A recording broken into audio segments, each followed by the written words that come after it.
he'd dropped me off at work, gone and got some drugs because he'd crumbled. It's the first time he's now gone out the house. He's got the car, he's got money, and he's gone to a house, picked up some drugs, gone home with our son. This is what I mean with like these drugs that we say to a lot of youths. Like people, when they're on heroin, will do things that they would never in a million years dream of doing when they're not sober. Yeah, there's no boundaries with that stuff. And then that's what ended up happening. He'd gone and got drugs, gone home, used the drugs, left to try and pick me up, and obviously the drugs had started to set in. And what happened? You fell asleep, didn't you? Driving the car, you fell asleep. Did you? You passed out? With our 2-year-old son in the car. But I mean, I was stationary now at this point, and I stopped at a red light, weren't you? But then it had gone green. And then it had gone green, and then there's someone beeped the car, and then obviously I've come back around, and then I've drove off, and I've gone and pulled up, and then I fell asleep again, straight back onto the window. With your boy in the back. With my boy in the back, yeah.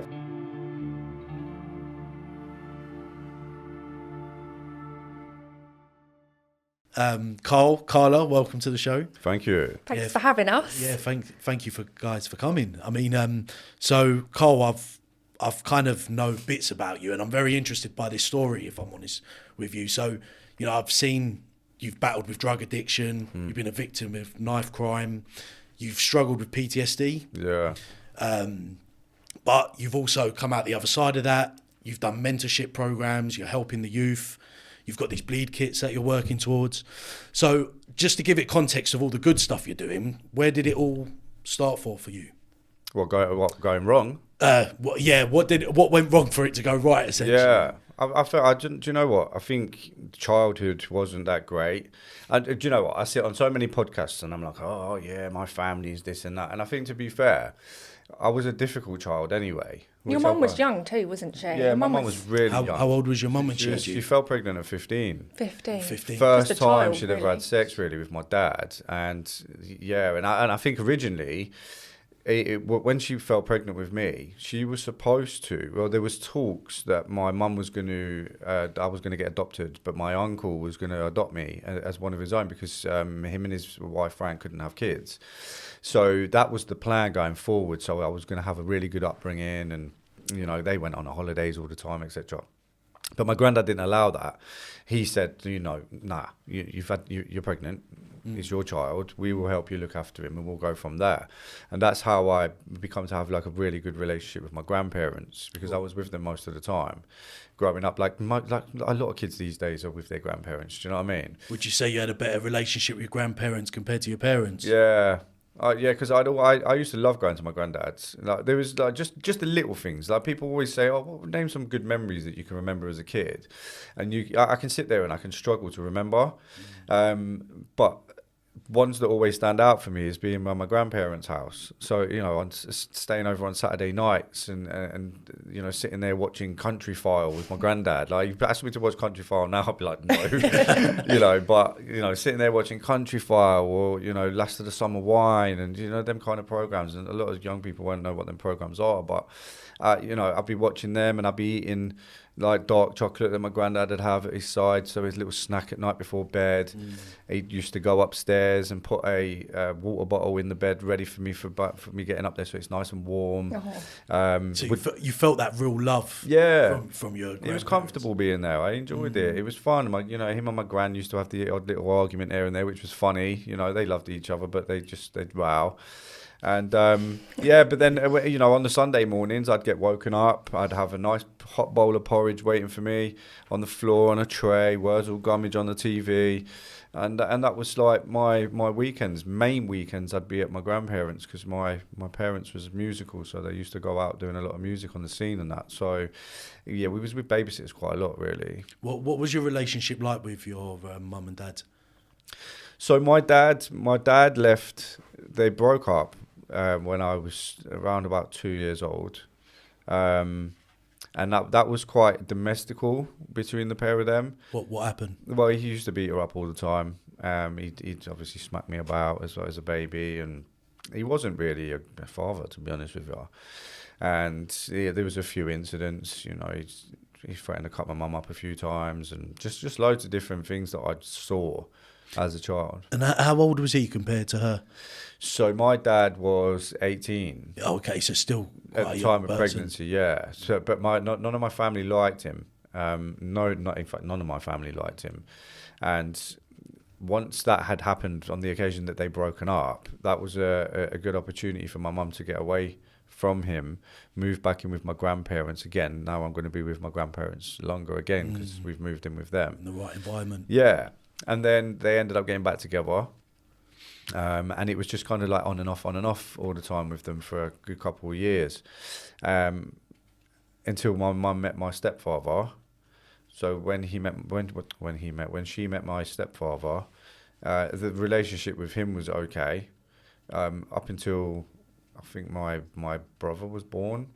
So then when obviously there was other kids in was that your stepbrother as well? Yeah, well, I'd say stepbrother. Yeah, brother. He's still your brother, yeah. Yeah, so he come about, and then my sister come about, and then, you know, behaviour was changing for me. I felt back then that I was treated a bit differently than them children, because obviously they was his own. So I kind of got the rebelliousness about me then, because I was thinking, you're treating me differently. Like, so my behaviour was changing at school. It was changing, and there was a few things that had happened to me as a kid that was, I think it was a result of my behaviour anyway. What? Abuse and stuff. So, but again, this from your father or no, from my uncle. Really? Yeah. The same uncle that they were gonna. Nah. A different one. So my family's quite big. I've got a big family, and so my family's a quite big family. So I think my nan had like about 9 kids. Oh, wow. So I had like my uncle Martin, my uncle Colin, my uncle John, my uncle Trevor, which is like the Trevor one was the one that did what he did to me. So I was again a babysitter's parents are out. They're doing music, and they're in different pubs. So we need babysitters. So I could have gone to my grandparents, but because there's now my brother and sister, we all can't fit at my grandparents' house. So the next best place that we could have gone was obviously to my uncle's house. Nothing really started with him at first. It was okay, just a normal going around being babysat. He broke up with his missus. When he broke up with his missus, she took my cousin Jason to Durham up north. And then he went downhill from there, really. He was drinking a lot of alcohol. He was smoking a lot of drugs. He was home growing a lot of drugs. Well, unbeknown to us, he was actually having a relationship with the child from next door. I say child. Well, he was a child, really, but he was older than me. He was like 15, 16. Who was 15, 16? Your uncle? The next door neighbour. Oh, the neighbour. Yeah, right, yeah. Okay. So that was going on, but obviously no one knew. Yeah, of course it is, yeah. It's against the law. But How old was your uncle then? Oh, my uncle was just, must have been in his 40s. Yeah. So it's obviously wrong, isn't it? You know. Of course it is. But then that was the first time I was ever introduced to drugs was I was 9 years old. So that was alcohol. What, by him? Yeah, alcohol and cannabis. So, and obviously alcohol he was drinking was like bitter. It's horrible stuff. Gang, hate it. But I was allowed to drink it. So I were. But then that was his grooming tactics, really, to be able to do what he was wanting to do, or what his plan was, what he was doing. So there was just loads of different. What's an example of what he was doing? An example? Yeah. He had a pool table in his house in a spare room, and I couldn't obviously play pool. I was only a kid, but he's out in the pub scenes all the time, drinking with his pals, playing pool, playing darts. So I was never going to win a pool match with him, am I? And he knew that. But he set up a pool table, and he come up with an idea of strip pool. So whoever lost had to strip an item of clothing off. This is my uncle. I'm not thinking anything about it. I'm just thinking, this is a bit of fun. Do you know what I mean? It's a new thing, isn't it? Couple of times he let me win, obviously, just to make it like, a little bit fair. Even though he could have won me anyway. Do you know what I mean? But then it had got to the point where I wasn't in any clothes now. At that point, I'd be drunk or I'd be stoned. So I'm completely unaware of what's going on. So that's an example. And then obviously the rest is, to your mind of what was going on after that. So, and that went on for 3 years, about 3 years. And then he got arrested. Was there any point that you knew this was wrong, like what was happening? Or did you just bury it and park it aside? And No, I knew it was wrong. My comments that I used to say to him when he was doing them stuff was that this is gay. Like, this is what man who's attracted to man do. Like, this is gay. And he was like, no, this is just two people that love each other. And it was just, I don't know, I was just, it just overtook my brain, really, and just led me to believe that it was okay. You're a child, aren't you? And Yeah. Got someone manipulating you. Massively. It massively manipulated, yeah. But I think, you know, when I was a really, really naughty kid. I mean, look, you've got this stuff going on for you as a child, so you've got to look at certain elements of your behaviour that's going to change. So you might isolate yourself. There's so many different ways you can do it. You'll isolate yourself. You can turn into angry, like being an angry child. You can be funny and behave differently around males, which that was huge for me because massively, yeah. I didn't trust any man. This went on for about 20 years ago. I grow out of that. So that shows you I'm 42 now. So it took me a long time to grow out of that.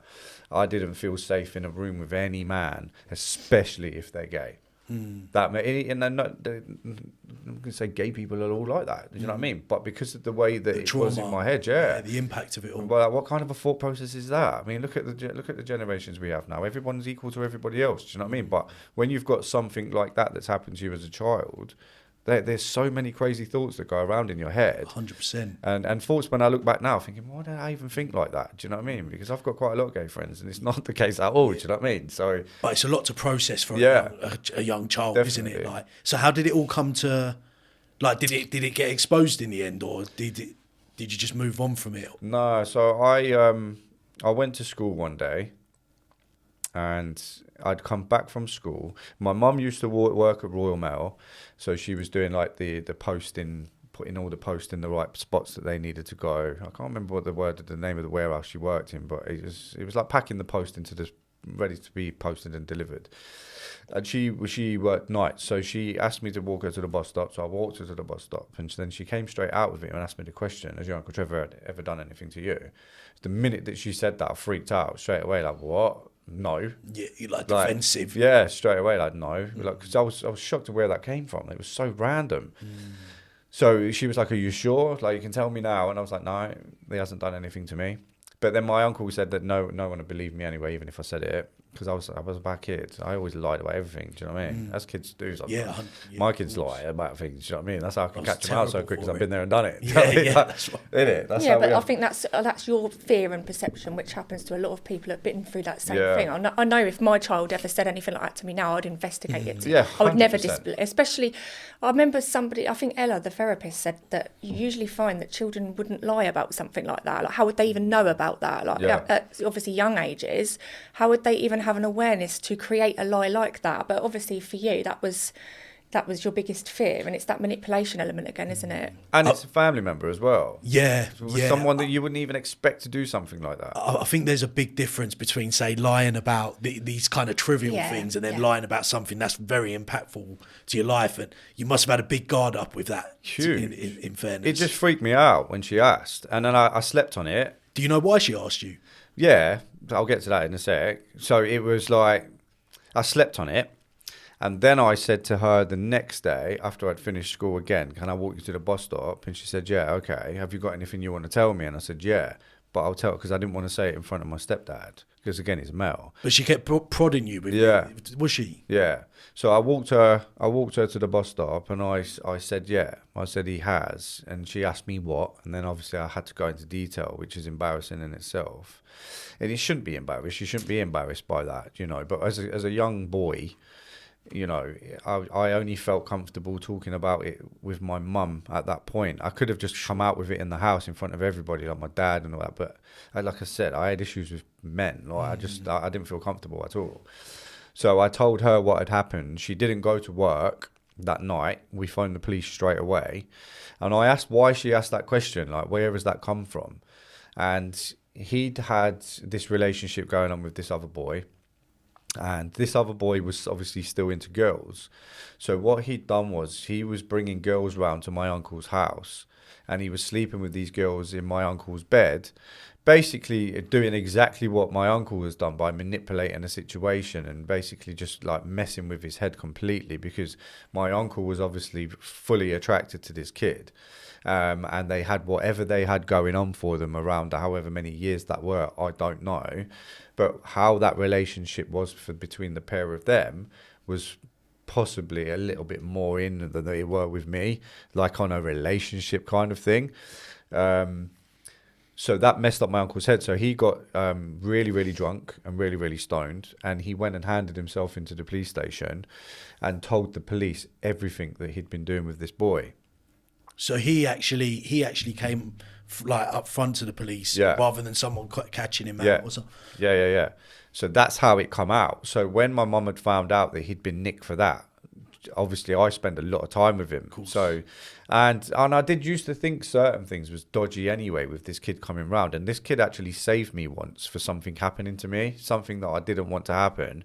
And every time he used to come round, I used to think, Jesus, why don't this guy just go away? He keeps coming around the house all the time.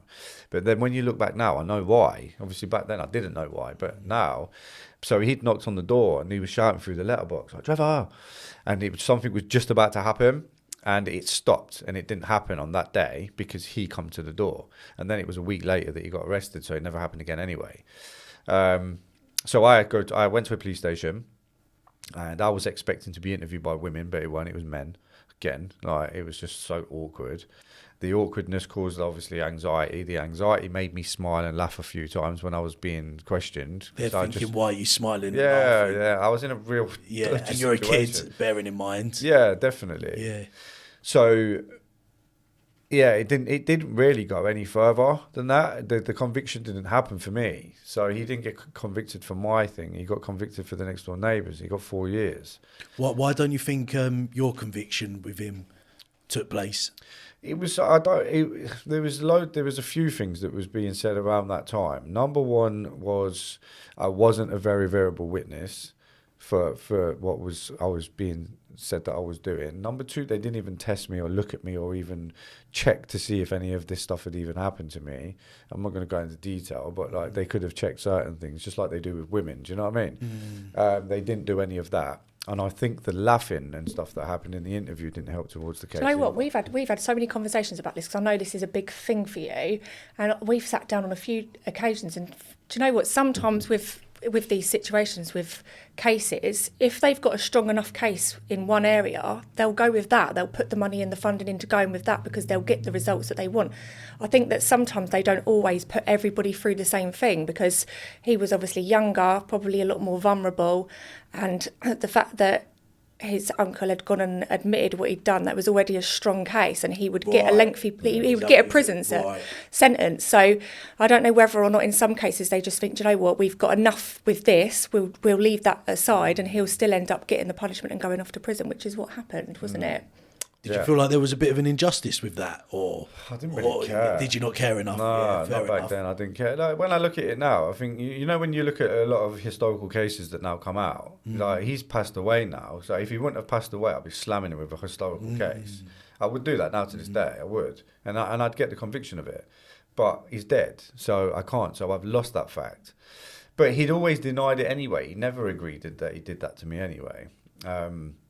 Self-preservation, ain't it? Yeah, he always denied it. That never happened. I didn't do that. What are you talking about? I think the family would have turned their back on him fully if he'd admitted that, wouldn't he? Yeah, because there was still a couple of family members that were still chatting with him. So obviously, people got their reasons. I don't judge people. Do you know what I mean? Like, and even my cousin, his son didn't believe what had happened. We used to get to loggerheads quite a few times, me and my cousin. But really over it? Yeah. Because he was like, "Why have you said that about my dad? Well, say for nothing." Do you know what I mean? Like, he did do that.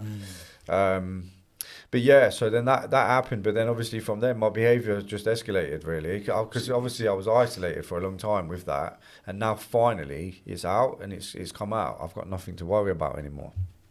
So my behaviour just got really bad at school. I just turned violent and angry, really.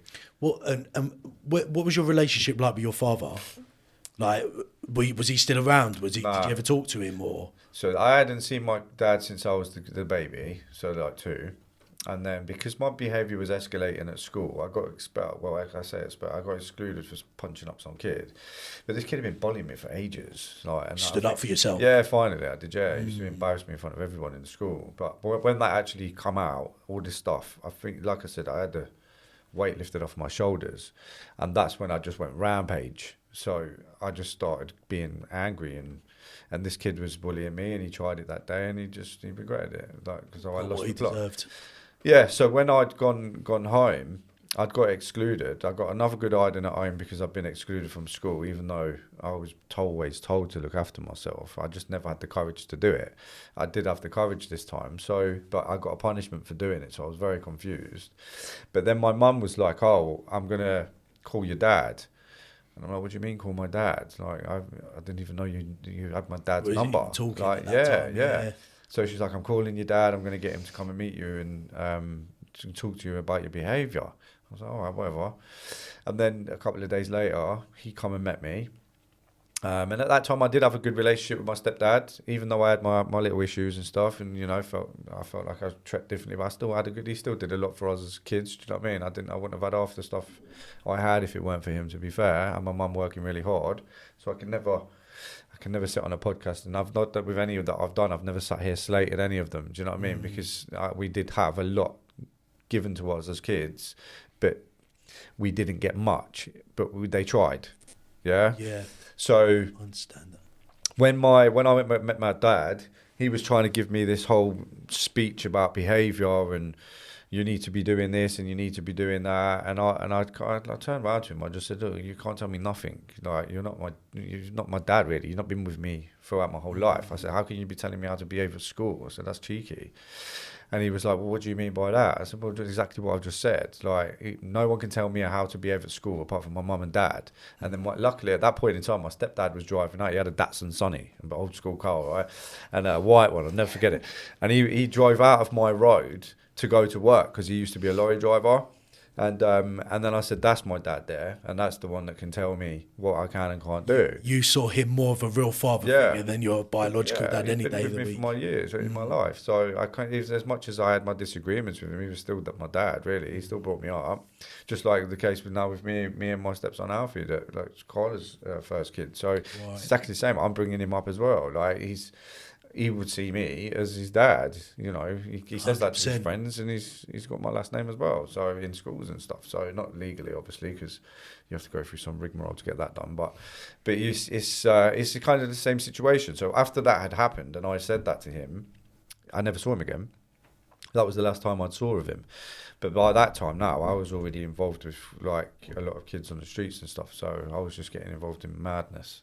Constant madness. It's quite funny though, because when you're a kid and somebody's telling you probably the right thing to do, he was probably trying to tell you the right, but because it was coming from his mouth, he hadn't been around, he hadn't been the best role figure for you, and then he's telling you exactly what you should be doing, but you end up doing the complete reverse, just as which kids do anyway. Which kids do anyway, yeah. And it's quite funny because a lot of the time we have to think for it ourselves. The more someone tries and pushes something down our throat, the less we want to take our medicine. Yeah, exactly. And you know, especially when it's coming from somebody that wasn't the best role model in your life. I used to beat my mum up anyway. Like, how can you even say anything? I'm surprised he even gave you the advice, to some extent. Well, what kind of advice is that? You need to behave better at school. Like, behave yourself. Even the teachers say that to you. So you're just telling me what everyone else says. Like, you're not giving me any difference, are you?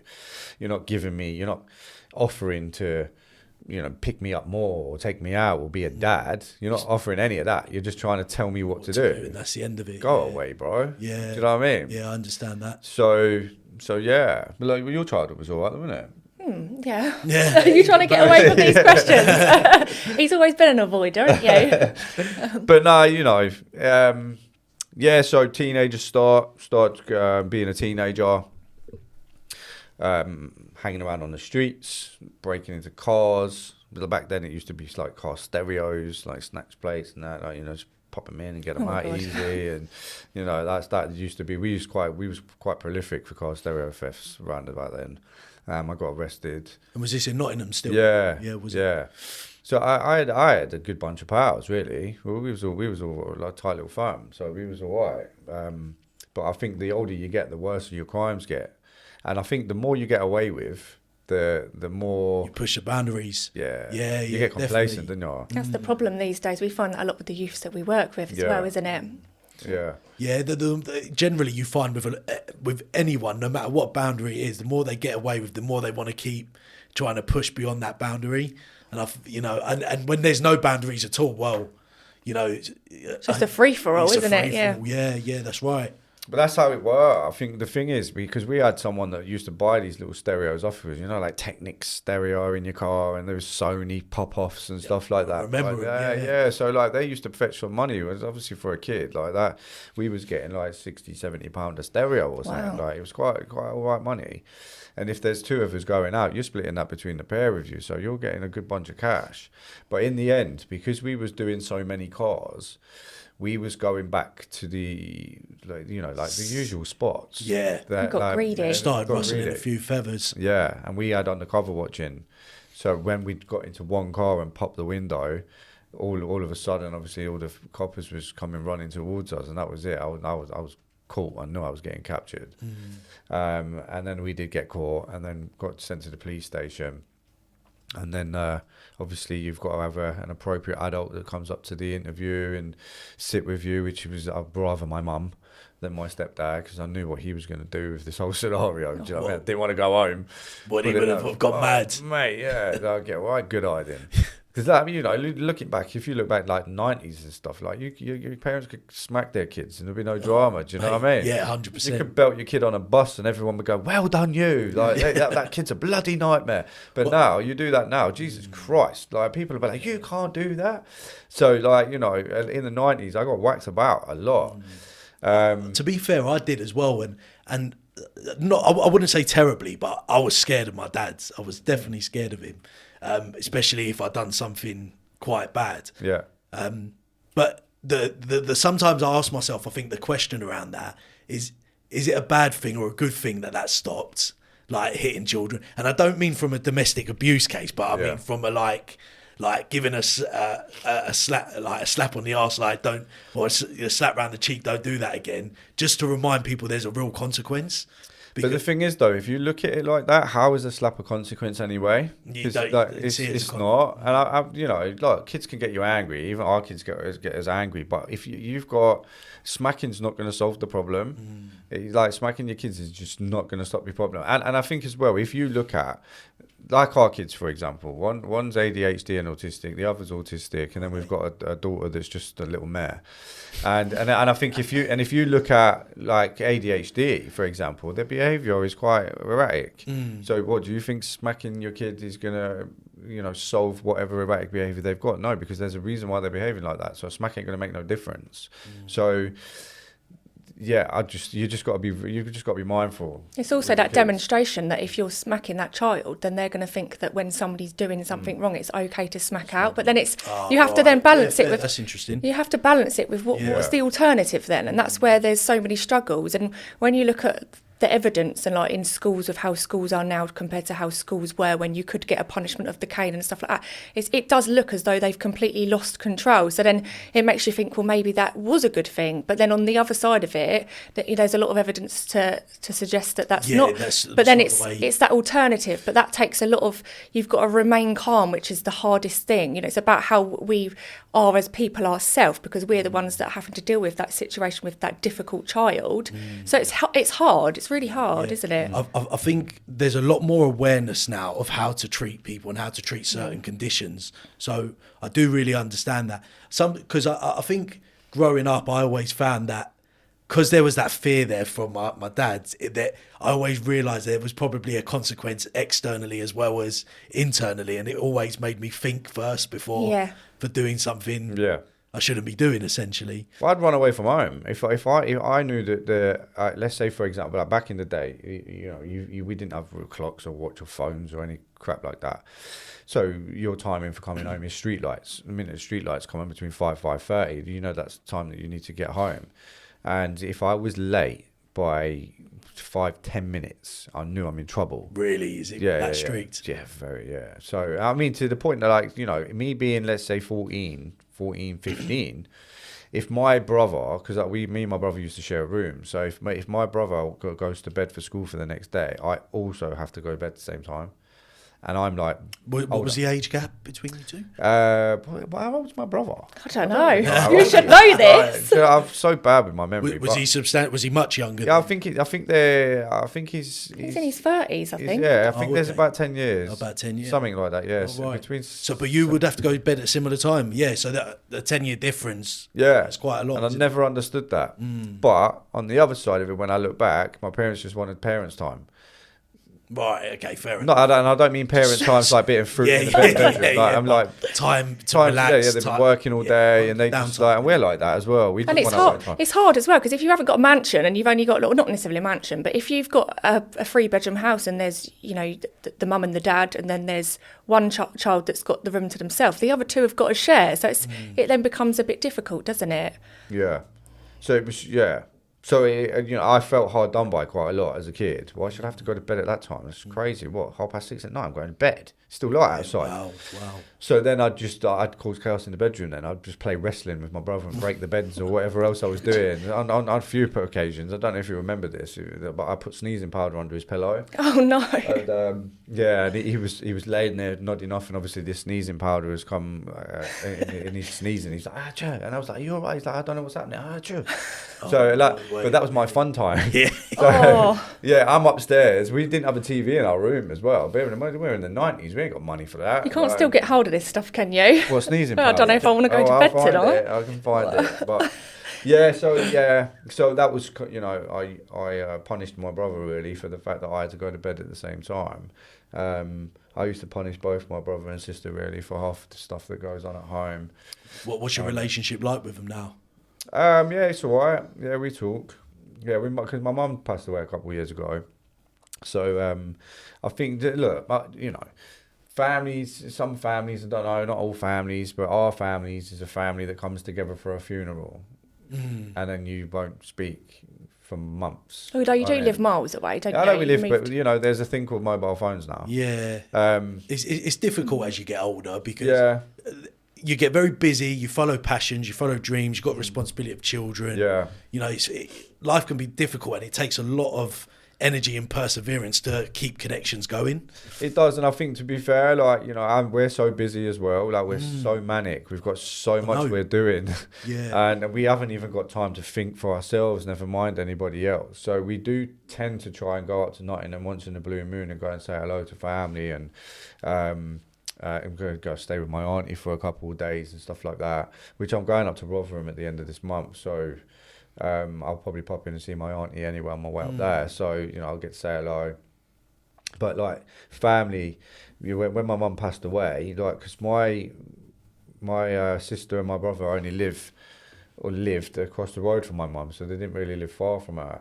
She had these health issues anyway, and she had this heart issue, and they were supposed to sort it out for her, and unfortunately they didn't, and COVID was pissing around. And then they had I think she had an appointment for like 10th of June 2021, and they cancelled the 10th of June appointment, and then 10th of July she died from the heart attack, and it was my sister that found her. So that was a bit of a crazy time. Because when people pass away, you don't expect them yet. Like, you just don't think that they're going to die yet. She was only in her 50s, wasn't she? She was no age. Yeah, it's young. It's so young still. One minute, like, you're speaking to her, the next minute you're not, and it's just like, Jesus Christ. So it's just. So it must be a really surreal moment, when you get that kind of phone call or heads up that's happened. I was at work. I was sat in a police station at the time because I was doing some youth work with this program Reboot that I worked on, and I used to have lunch up in the canteen area of the police station with a few of my mates, and my phone just rang. It was my sister, which was unusual. Like I just said, we don't really talk much, our family. We can not talk for ages and ages and ages, and then we're talking. It's like we've not spoken. Do you know what I mean? So, and it was just random that she phoned my phone. So I was eating my what was it, chicken Caesar salad, which you'd be happy about, because I don't like salad. But I was eating a chicken Caesar salad. I'll force it on him. And then I answered the call and put it on loudspeaker, and she was like screaming down the phone, "Mum's dead, Mum's dead." And I was like, "What?" And then everyone just went quiet and just looked at me. It's over. I was like, "Fuck!" What do you mean? And so someone had notified my sister that my mum's normal morning routine wasn't the routine that morning. So she's gonna let herself in, and then found her. Yeah. So that was like it. To be fair, it was like in a way, it's like an end of an era for me, for my mum, because all my life growing up, it's been so up and down. I've always been a bit of a failure as a kid growing up. I've never really amounted to anything. I've never managed to achieve stuff. I mean, the only thing I've managed to achieve is prison sentences. Do you know what I mean? Or drug addictions. So I didn't really have anything for my parents to be proud of me for, because I went the wrong way. Do you know what I mean? So by the time it come to her dying, she'd had 5 years of me with being normal, really. Just doing normal things, like proper work and being on TV. I'm sure she was even proud about that. She was. She used to say it all the time. I'm so proud of you. You've turned your life around. Like, you're doing so well. Yeah. So it was, at that point, that's how I try and look at it. That she's seen that, so that's one good thing, that I wasn't in jail, or she's not visiting me or writing me a letter. Do you know what I mean? She's actually, we was paying for her to come and stay down with us and have holidays. Do you know what I mean? And if she said that her MP3, what she calls them, her ears, she's like, I'm putting my ears in to do a bit of cleaning. So that was just like her music. But she'd she'd be like, oh, Doc, like my MP3's broken. I'd be like, all right. So then I'd say, right, our MP3 broken, we're gonna have to buy her a new one. So, and then she'd want us to download all the to sit the convert, like YouTube convert. Like get all of this, download all the songs and put them all on for her. So we did all that, and then she'd be like, oh, what do you want for your birthday? Well, I've been thinking about a new rug and a plant. All right, then, right, where is it? And she was like, she'll send me all the links. I'm like, right, it's on its way. So then we do all these little things for her. But back in the day, I couldn't do that because it was me cadging money off of her. Do you know what I mean? Because I had addictions and I needed cash now because I needed to use drugs. So is that what you went through? You started going through addiction as well, and so my addiction started at 16. So the thing were, like, obviously going back now to teenager things, we've jumped to the death of my mum, but this I was like literally on the streets constantly. Then I was doing street robberies. I was just doing stupid stuff. And I got arrested for a robbery and a fray. Police come from my house again, at really early o'clock in the morning. Like, it was like 5 o'clock in the morning. They kept me in the cells all day until about 7 o'clock at night. And that was for robbing and punching up a kid. I was a kid anyway myself. I was only 14, but and stealing his stuff off of him. So I ended up I got community service for that and a fine, which obviously my mum would have to pay for compensation for this kid. I think it was like £100 or something. Back then as well. Yeah, that's a lot of money, man. Yeah, that was like my mum weren't even doing that in a day's work. Do you know what I mean? So it was a bit of a tough one. I got a punishment for that. I think I was grounded for about 6 weeks or something. I wasn't allowed out at all. What, you didn't leave the house for? No, really? Yeah. And then obviously I'm allowed back out. I start going into youth clubs to just try and keep myself occupied. There was a lot of older generation lads and stuff, and then girls, just older generation, kids from school, year 11s, and and college kids. I don't say college kids, but kids that was not at school no more, and they was doing other things. And I started gelling in with all them. So our little crowd was kind of becoming like a whole crowd. And these crowds are doing stuff that I want to do. So I found it quite appealing with what they was getting up to and money that they was making. We wanted to make the same money. How are we going to do it? Which then became selling drugs. So that was an option. I didn't know what the drugs were to sell, but we were just selling them. Heroin being one of them. I had heard that name mentioned so many times. I just didn't know what it was. I didn't know what the stuff did to you. Never tried it yourself? No, at that point, no. Because there was a kid actually at school, in secondary school. We moved to Sheffield for a couple of years. I say a couple of years, year and a half. We owned a pub, and I went to a school up there, Myers Grove in Sheffield, and there was a kid on heroin in that school. Now, when I look back, I know, and a lot of people used to say, "Oh yeah, he's on heroin. He does this stuff in the toilet on foil," but I didn't know what it was. So how old was he? He was year 11. Oh my God! Yeah, so he was doing it in the school. Yeah. Now I know what it is, and obviously 10 years after that I knew what it were. So then when I'm now thinking about it, he was literally taking heroin in the school. So So obviously I knew what this stuff were around this point. I just didn't know what it did to you. So we were selling that. And we was getting ourselves involved in some scrapes here and there. We were doing some robberies. We was robbing drug dealers and stuff like that. And my pal was hanging around with a lad that we didn't like. He was a dodgy character. He was one of these. What am my granddad used to call him yobbos. There used to be a word called yobbo. He would have been classed in my granddad's terminologies as a yobbo. Just a troublemaker. Yeah, big time. And we knew it. We didn't like him. So, but as a result of his behaviour, my best friend died. So he got stabbed because of him. What happened there? Well, so this kid, he'd robbed some drugs and money from this house, and it happened to be a Jamaican's house. And back in them days, or even now to these days, Jamaicans can they don't mess about. Do you know what I mean? And we had a good relationship with him anyway. Like, we was doing most of our stuff for him anyway. But this kid had robbed something. And now, if you look at like this day and age, like now with our generations, your face just been seen in the wrong video is going to get you stabbed. Do you know what I mean? So back then, it was kind of a similar way, just without social media. He totally crossed the line, basically. Yeah, massively, yeah. But my friend was the one that took the knife for it. So he had nothing to do with it. He'd just been seen with this kid. And unfortunately, I think it was by chance, the car was driven up really quickly. They've jumped out the car. We've scattered from each direction from where we were, and my pal just stayed where we were. So he took a knife in the chest. So he passed away from his injuries. And from then, we just continued from that. Like, that was just because we were so used to seeing people die, just not your friends. Do you know what I mean? There were so many people that were so young shot still as well. Yeah, he was only 15, but then but that didn't stop us. We obviously went for a bit of remembrance for him in that time, but then your life still carries on. And I was just getting into fights constantly, left, right, and centre. I got into a fight with a kid, as you do as kids sometimes. I got into a fight, and then I ended up bumping into him when he was with a few other people. And I was in a position I could have run away, but I'm like, I'm not going to run away, really. Like, what's the worst that can happen is to say, do you know what I mean? Like, we didn't, I wasn't expecting to be hurt, like, as such, like being stabbed or anything like that. I thought I was just going to get punched in the face a few times. Like, I can handle that. Like, that's fine.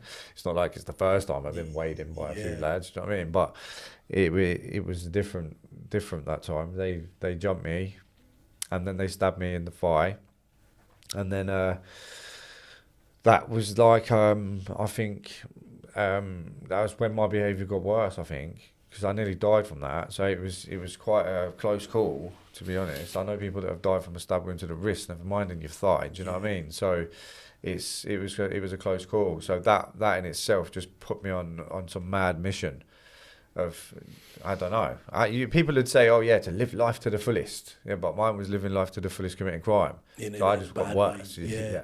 I was curious by it as well, because after this incident with your uncle, and I know there wasn't a lot of help back then anyway, but it sounds like there was a lot of hard discipline in your life. But was there any like counselling from that uncle situation that happened, or anything where they tried to like talk with you and make sure you was mentally okay? No, the only thing that was offered to me was behaviour therapy. Right. Because of my bad behaviour. But my bad, like we always say this, like the bad behaviour is a result of trauma. It's treating the symptoms, not the cause, isn't it? And there was none of that. There was nothing about the root cause and let's get to the bottom of this. It was always on the front end of like beating or discipline or... No trauma therapy at all. I even after the stabbings and stuff, I weren't living at home at this time. Like I was out on the road now, homeless, living in hostels. So parents, I didn't even speak to him. I hadn't spoken to my mum for ages. My stepdad, I didn't speak to him for years. So none of these people was even knowing what was going on for me. And it was even to the point of, I could have been killed in a ditch somewhere and no one would even know or batter an eyelid as to where I am, because it wouldn't be unusual because I don't speak to him. So I could be dead and a year would go by and they could say it, my grandparents would be like, oh, well, we hadn't heard from Karl for a bit. Oh yeah, he'll get in touch when he wants something. Do you know what I mean? Yeah. So it was that kind of thing. So there would have been nobody even recognising or noticing if I was dead or alive, because I weren't talking to anybody. So, And you're clearly lucky to be here today anyway, from the knife incident. yeah, that's the first thing. I've been done 3 times. So You've been stabbed 3 times. Yeah, stomach and under my leg. So it's just a life. It was just a life. Lifestyle that yeah. But it's I think I was on that path of destruction anyway. It was only going to go one of 2 ways anyway. Like the same as what we say to kids now. It's one of 2 ways. This lifestyle is going to go for you. It's going to die, or you're going to jail. You're either going to jail for life, or you're going to be dead for life. No, you're not going to be above ground anymore. One or the other. Yeah. And you obviously went to jail, did you? Yeah. So I got my first sentence. Well, actually, no. So I moved into the hostel. So this is like all the stabbing stuff and all that's happened. I'm living in this hostel. This hostel's filled. It might have been a hospital. To be honest with you. This hostel was filled with heroin addicts in there. And why were you in a hostel? Because I was homeless. Right. I weren't living at home. Right. So my parents had broke up. I've jumped the story a little bit, but my parents had broken up. My stepdad took my brother and sister to his parents, and my mum went to my grand's. I got left in a house on my own to look after 2 dogs. Why didn't you go with your mum? Because there weren't enough room. So, but my stepdad was supposed to stay with me and the 2 and my brother and my sister in my house. But instead, he decided to take my brother and sister to his mum's, which was miles from our house, and I just got left. So abandoned, really. Yeah, 100%. Word. Do you know? I'll say it. Abandoned, yeah. And at that point, I had my pals coming round my house. We was having parties. Wow. Right. How long did you live on your own for? About 3.5 months. Did you? Yeah. With no money. If anything, you thought it was probably exciting. It was. I loved it at first. Yeah. But in the end, like sometimes you can't always have your pals around with you, and you're just sat there on your own, 100%. and it's just dead. Like you're like, what the hell? I've got 2 dogs there. I'm struggling to even feed them their fucking dog food. I shouldn't even have to look for that stuff at my age. Do you know what I mean? I should be already there. So there'd be times that I contact my mum, look, I need money for dog food and stuff. Oh, I can't afford it. What do you mean you can't afford it? You've just left me with 2 dogs. What's going to happen to the dogs? Like I need to eat myself. Like, so I ended up selling some of the stuff in the house, my brother's drum kit and stuff like that. I had to fend, I had to survive. So like it's still to this day, like their new washing machines and cooker, I shotted all that out. Like I was just making money, as well as obviously the other things. The other things as well, yeah. Well, it all kind of makes sense why you were doing the crime at the same, doing all of that just to survive anyway. Yeah. Like from a money perspective. Yeah. Well, money, if you look at it now, money makes the world go round. Money is the root of all evil when it comes to actually crime anyway. Because the whole point of crime and being generating that kind of amount of cash, you're not generating that being an estate agent. You're not.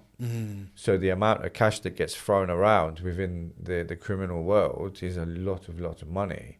A lot of money has been through my hands over the years. Not that I've got anything to show for it, as to say, do you know what I mean? Because whilst you're doing, you get very complacent when you're selling, and you're let's say you're selling drugs or you're doing whatever robberies is to say that you do. But when because you've got no money already.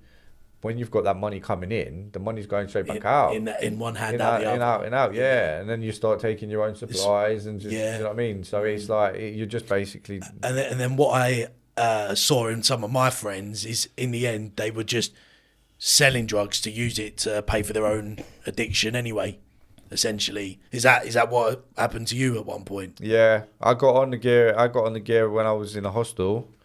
I was introduced to it by some kid called Dean, or Dino, and I smoked it in a roll up, and I loved it.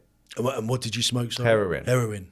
That was the first time I tried it. And I loved it. And what, you were about 16 at the time? Yeah, nearly 17. Yeah, and I loved it. It was the best thing I've ever had in my life. And it do you know what, when you sit back and you say, you're like, oh yeah, what therapy have you had this? You're like, that heroin was my therapy. I didn't even need therapy when I'd had heroin, because like nothing mattered. No, I could have broke my leg and fucking lost half of my arm. I wouldn't have even cared. Do you know what I mean? Like, I've got my heroin, it's all right. So it took everything away from you. I wasn't depressed unless I was coming off the stuff. Yeah, 100%. So if I'm coming off the stuff, like if you've got a come down coming off coke, like you feel sorry for yourself. Like, oh my God, like I need to do something with my life.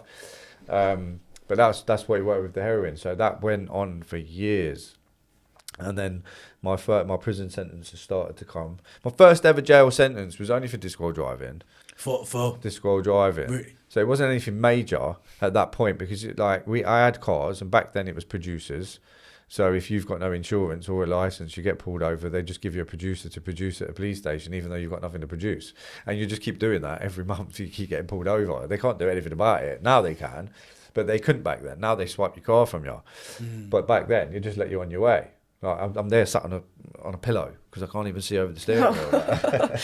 Because I wasn't a very tall kid. I'm not a very tall guy now, but I wasn't a very tall kid. I was quite baby-faced. I was only about 3 foot. Needed a booster seat. Like that. Yeah, I needed a booster seat sit at the dining table. Like, it was really small. But yeah, so I used to have to drive to pick up drugs and whatever else. And I got these disc while driving. I was using 2 different names. I was using my birth certificate name and I was using my mum's maiden name legally. I could do that. So I found a little clause in the system. So if I had a warrant out in one name, I could use another name and the warrant would come up. So I was swerving the system. It obviously come down and crashed on me at one point in time. Do you know what I mean? But that I got 4 months for a disc while driving offence. And because I was homeless, prison wasn't really... I was nervous, don't get me wrong. When I'm on that bus on my way there, I was papping. I was just worried. I didn't know what was going to go off. I'm sat in some mad little square, you can't even move your legs properly, on a bus, driving past everyone on the street while they go about their business, and you pull up to these big bloody wooden metal gates and... You hear the noise, and you're thinking, where am I going? You can hear noises already. People are shouting out windows, and you're thinking, oh my God, like walking into reception, your heart's... Yeah. How long did you get on that? I got 4 months on that one. 4 months. Yeah, which was minor. But to be honest, when I walked in and landed on the wing, I was in with most of my friends anyway. So I was just like, yes, Fletcher, what are you saying? And so we was just like all getting on with each other. And it was like, I had a whale of a time. So, and I'm not saying kids, going to prison, but you got to make what you make out of jail when you go. And when I was in prison, because I had nothing for me outside, I made prison my home. So prison was home for me. I got 3 meals a day. I go gym. I'm with my pals. I could smoke. And I got shipped to an open jail, which was even more of an holiday camp. And I just thought, Jesus Christ, what's the problem with jail? Like, there's no issue, is there? Compared to the life that you was living outside of jail. Yeah, it was lush. Yeah, I was living a dream. Like, the only difference is it's just inconvenient. You're locked up and you can't go out whenever you feel like it. You're just surrounded by everyone that's in the same position as you. So you have to make do with what you've got. You can't sit being depressed all your life whilst you're in jail, because it's not going to go down too well with you, and it's going to make your sentence very, very difficult. So you've just got to just go with the system and just do your time. And yeah, if you sometimes you can get involved in some little things there and there, as you do, wheeling and dealing and that. But that's part of the system. And then I got out of that sentence clean for a few months. And then back in again, and then the crimes was getting worse, really high violence, like with drug dealers and taking their stuff. What was one of the worst crimes you ever committed? The worst crime I've ever committed, I'd say the aggravated burglary. It weren't like a house burglary, like where I've gone into someone's house while they were asleep in bed. It's not that kind of a burglary, where you're nicking their bloody TV whilst they're asleep. Like, it was a drug dealer's house, and yeah, this is like back in the day. There was like these koshers that have come out, and they had the little ball end on the end of them. They was brand spanking. Police used to have them. Yeah, and they just started them out. We got handed a few for some organised stuff that we was doing, and we got sent to this guy's house, and. Yeah, he got battered. Like, he got really hurt. But he was a big man, this geezer. And obviously, I was the little one, like I said. And I've gone to the door, knocked on the door. And this man, he was a beast of a man. And he's opened the door. But he's obviously knew. Something in his head was telling him already what was going to happen. And he's tried to pull me in the house. So I'm now obviously like... Boys, he's grabbing our boys, and they've obviously come around the corner. Luckily, at that time, gosh, it's pow, pow, pow, pow, pow, pow. So he weren't in a good way at all. He got really hurt. He could have died. I'm surprised he didn't. And we've obviously gone through into the house. There was all this money on the table, and there was like a big, massive bowl with loads of weed and that in it, bits of cocaine and pills and stuff. Because pills was quite rife back then. But then I was so extra. He had a nice TV. He had like DVD players. Oh no. Yeah, That was I'm like, having that. That's mine. Yeah, so they're all taking off the stuff at the table. So I'm just going to get the TV and the DVD player. I weren't leaving him with anything. So You've always been a high maintenance, haven't you? yeah. So he's come walking in. He was like literally making noise. His face was all right mess. Eye socket smashed open. His eye was basically never hanging out. And he's trying, and this is not like a burglary as to such where you're like, you're banging your gloves on, like with, Yeah, it's not subtle. It's a drug dealer. So he's come in and he's trying to climb up me. He's trying to pull me down. He's damaged. So I've like leant back on a windowsill to try and get him off me, and I've left a thumbprint on the windowsill. And after that crime had happened, he phoned the police. So the police obviously got involved, and he called the police. He called the police. Yeah, I don't know what you tell the police in that situation. Someone's stolen my drugs. We'd taken everything in the house anyway, so he's just basically said he's been beat up and he's been robbed in his house. Yeah, You should have left the TV there. Then he wouldn't have had nothing to report missing. Oh well, I sold that. So then I've obviously, but by this time, obviously he's trying to crawl up there. There was loads of wires, like all behind the TV. It's like spaghetti junction behind there. So it's really difficult. The boys were like, "Come on, Karl, let's go." I was like, "I'm just pulling out these wires. Give me a minute. I'll be with you." And I'm pulling them up. That's how he'd come in. And he's like, and he's come in. I've leant back, done that, and then obviously they found a fingerprint on the windowsill, and I got the sentence for that, for the aggravated. So that, I would say, like violence wise, that's probably the worst. The worst situation. Yeah. How long did you get for that? For this is second strike crime as well. So 4 years. Yeah. So when you've got like you get like in Nottingham, we had like these crimes. We had the first strike, second strike, third strikes, and it was on the same crime. So the second strike. So then the third strike come where there was commercial burglaries that was being done, so shops and stuff. And I was looking. I had the same judge that gave me the other sentence on the second strike. It was at the third. So he's like, "You're taking the piss," and I was supposed to go to rehab at that point in Sheffield, in Phoenix House, and it was the day that I got raided in the house for when they've done for this crime. Really? The day I was supposed to go to rehab, but they wouldn't allow me to go. Rehab for the drugs you were taking? Yeah. Is that what it was for? I managed to secure 9 months in a rehab, but because I'd been nicked, I'd lost my placement, so I weren't allowed to go. So I was on remand for quite this amount of time. I was on remand for considerable.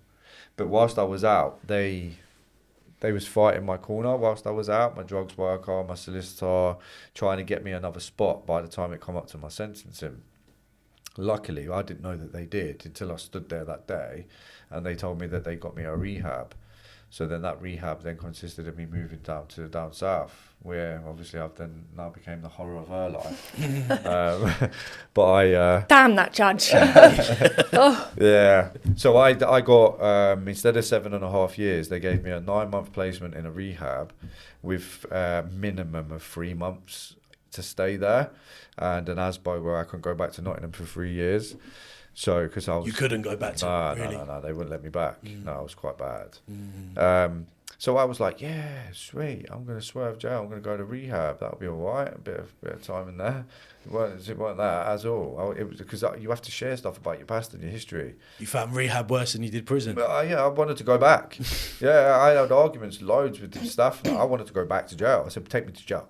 I don't want to be here anymore.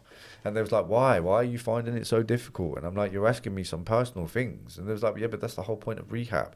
The reason why the addiction's there in the first place is because you're hiding stuff. It's stuff you don't want to look at. Deep-rooted issues. Deep-rooted, yeah. It's like sticking a plaster over things, isn't it? Yeah. Yeah, that's what the drugs are like, the symptom of the trauma that you've obviously gone through. Yeah. So therapy, it wasn't like, rehab, it was more like therapy, essentially.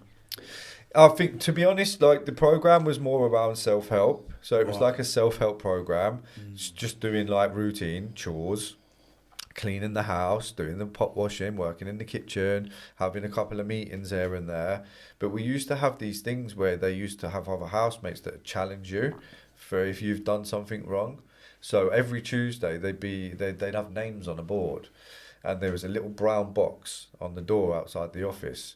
And if someone wants to group you, like, so Carl failed to hoover the stairs last week, and that really annoyed me.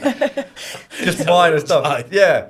So then every week you'd come downstairs, and the first thing you check on a Tuesday is my name on the board. And if it weren't, you'd be like, I need one of these boards. You'd be on it every week. Yeah.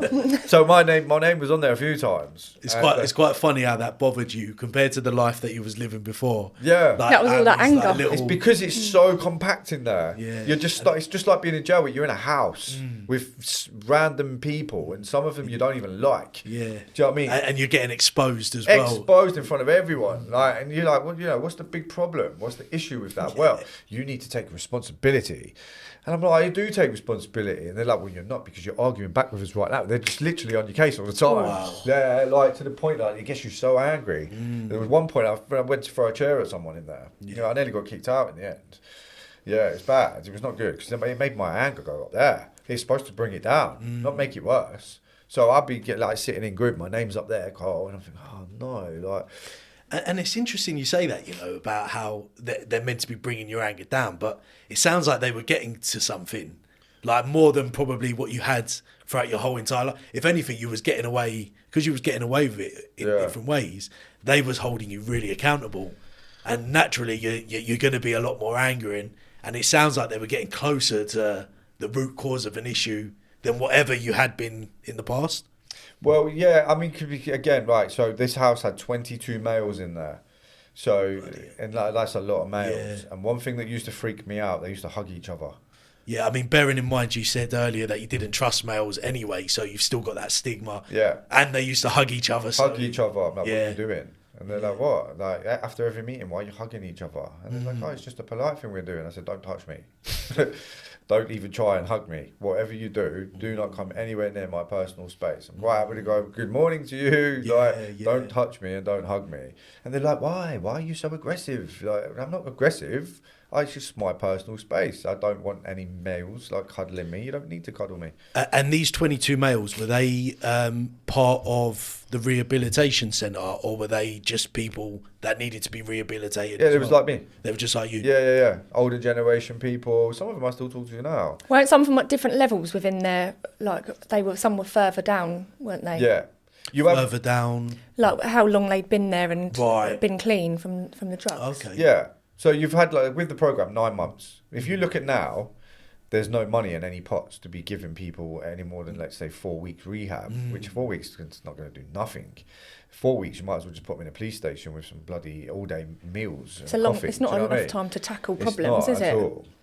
Some of this stuff takes years. Yeah, it's about minimum 12 months, really. But I think you've got to look at 9 months. We had money then. I got funded that whole thing. So everyone else did in there as well. So you're there from 1 week all the way up to the 9 months. And then when you get to 8 months, you go to a second stage, which you've got more freedom. Excuse me. So there's only a staff member that comes into the house for a house meeting every Wednesday. Other than that, you're on your own. You do your own free staff. But in this house, it was closed, and there's stuff they're constantly every day, sleeping over and all that. So you'll go through a process of, after the first 4 weeks, you've done you do a mini life story, and that will then talk about, you do basically just do a breakdown as quick as you can, just to give people an idea of where you're coming from. Yeah. Of your own life. Of your life, yeah. So you'll do that, and you'll read it out in front of the whole house. You have to pick a song. Mine was Family Portrait by Pink. That was mine, because the whole them words that was in that song, it just fitted me perfect. It's really sad. He played it to me and it actually made me well up, didn't it? Really? It's really sad, yeah. Make sure you listen to it after. Get the tissues ready. Yeah, it's just straight away, I thought, that's my tune. That's the one I'm having. So I'd read out the story, and then this song would get put on. And then, you get a few people that would be upset in there, and then everyone will clap you and say, well done, that was, it takes a lot for you to do that. But I had a worker called Brian, and he's always say, about my instant gratification. I want it now, I want this, I want that, because that's, if I wanted something, I just go out and get it. So when you're being told you can and can't do something in a rehab, and you need to wait, no, it's not time for you to do your life story yet. No, just behave with it. Stop being instant gratification. Calm down. And I'm thinking, oh my God, just let me do it. Just what's the problem? That's interesting, isn't it? How you actually wanted to get that. Most people want to bottle that stuff up and keep it quiet and not have to tell their story? Were you very honest and transparent in your story? Yeah, because the thing was that you can't move forward if you don't. And I got the point of that. Like I knew that just sitting there not talking and just when it gets round to you in the morning. So everyone will do like morning meetings and be like, yeah, well. Like last night I didn't really sleep too well. I didn't sleep well at all. I was waking up sweating. Is it weird that everybody else has that? Does anyone else have these using dreams? And then that's how I was feeling last night. I was like using in my dream, and it made me wake up and I was sweaty. But anyway, I feel okay today. I'm gonna just see how today goes. That's me. And then it moves on to the next. It moves on to the next person. Yeah. So then when it used to get round to me, I'd be like, yeah, I'm all right. Next. Yeah. I would say anything. That's me. And then, or I'd say, fine. Yeah, no, I'm fine. And they'd be like, oh, what do you mean fine? What, fucked up, insecure, neurotic and emotional, are you? Is that what they used to say? Yeah, I use that still. Oh, don't. He says it to me if I say I'm fine. And yeah, because it's just a throwaway comment, isn't it, most of the time? And half the time you say it because you're not. It's one of the words that you use. Otherwise you say, yeah, I'm doing all right. Whereas when you say, yeah, I'm fine, it's normally like a barrier to leave me alone. I'm not fine, but just... that's your warning. And that's when he breaks it. He uses the stuff he's been taught over the years on me. So if I say I'm fine, so I have to choose a different word because otherwise he'll challenge me on it. Well, I'm like, what? Yeah, fine. And she'll be like, oh, no, I'm okay. Oh, that's better. So that's what I'd be using. And you get pulled up on it in the rehab, like, fine, I'm fucked up, insecure, neurotic, emotional. And I'm like, what the fuck does that mean? And then when you look at it, yeah, you are fucked up, insecure, neurotic, and emotional. Do you know what I mean?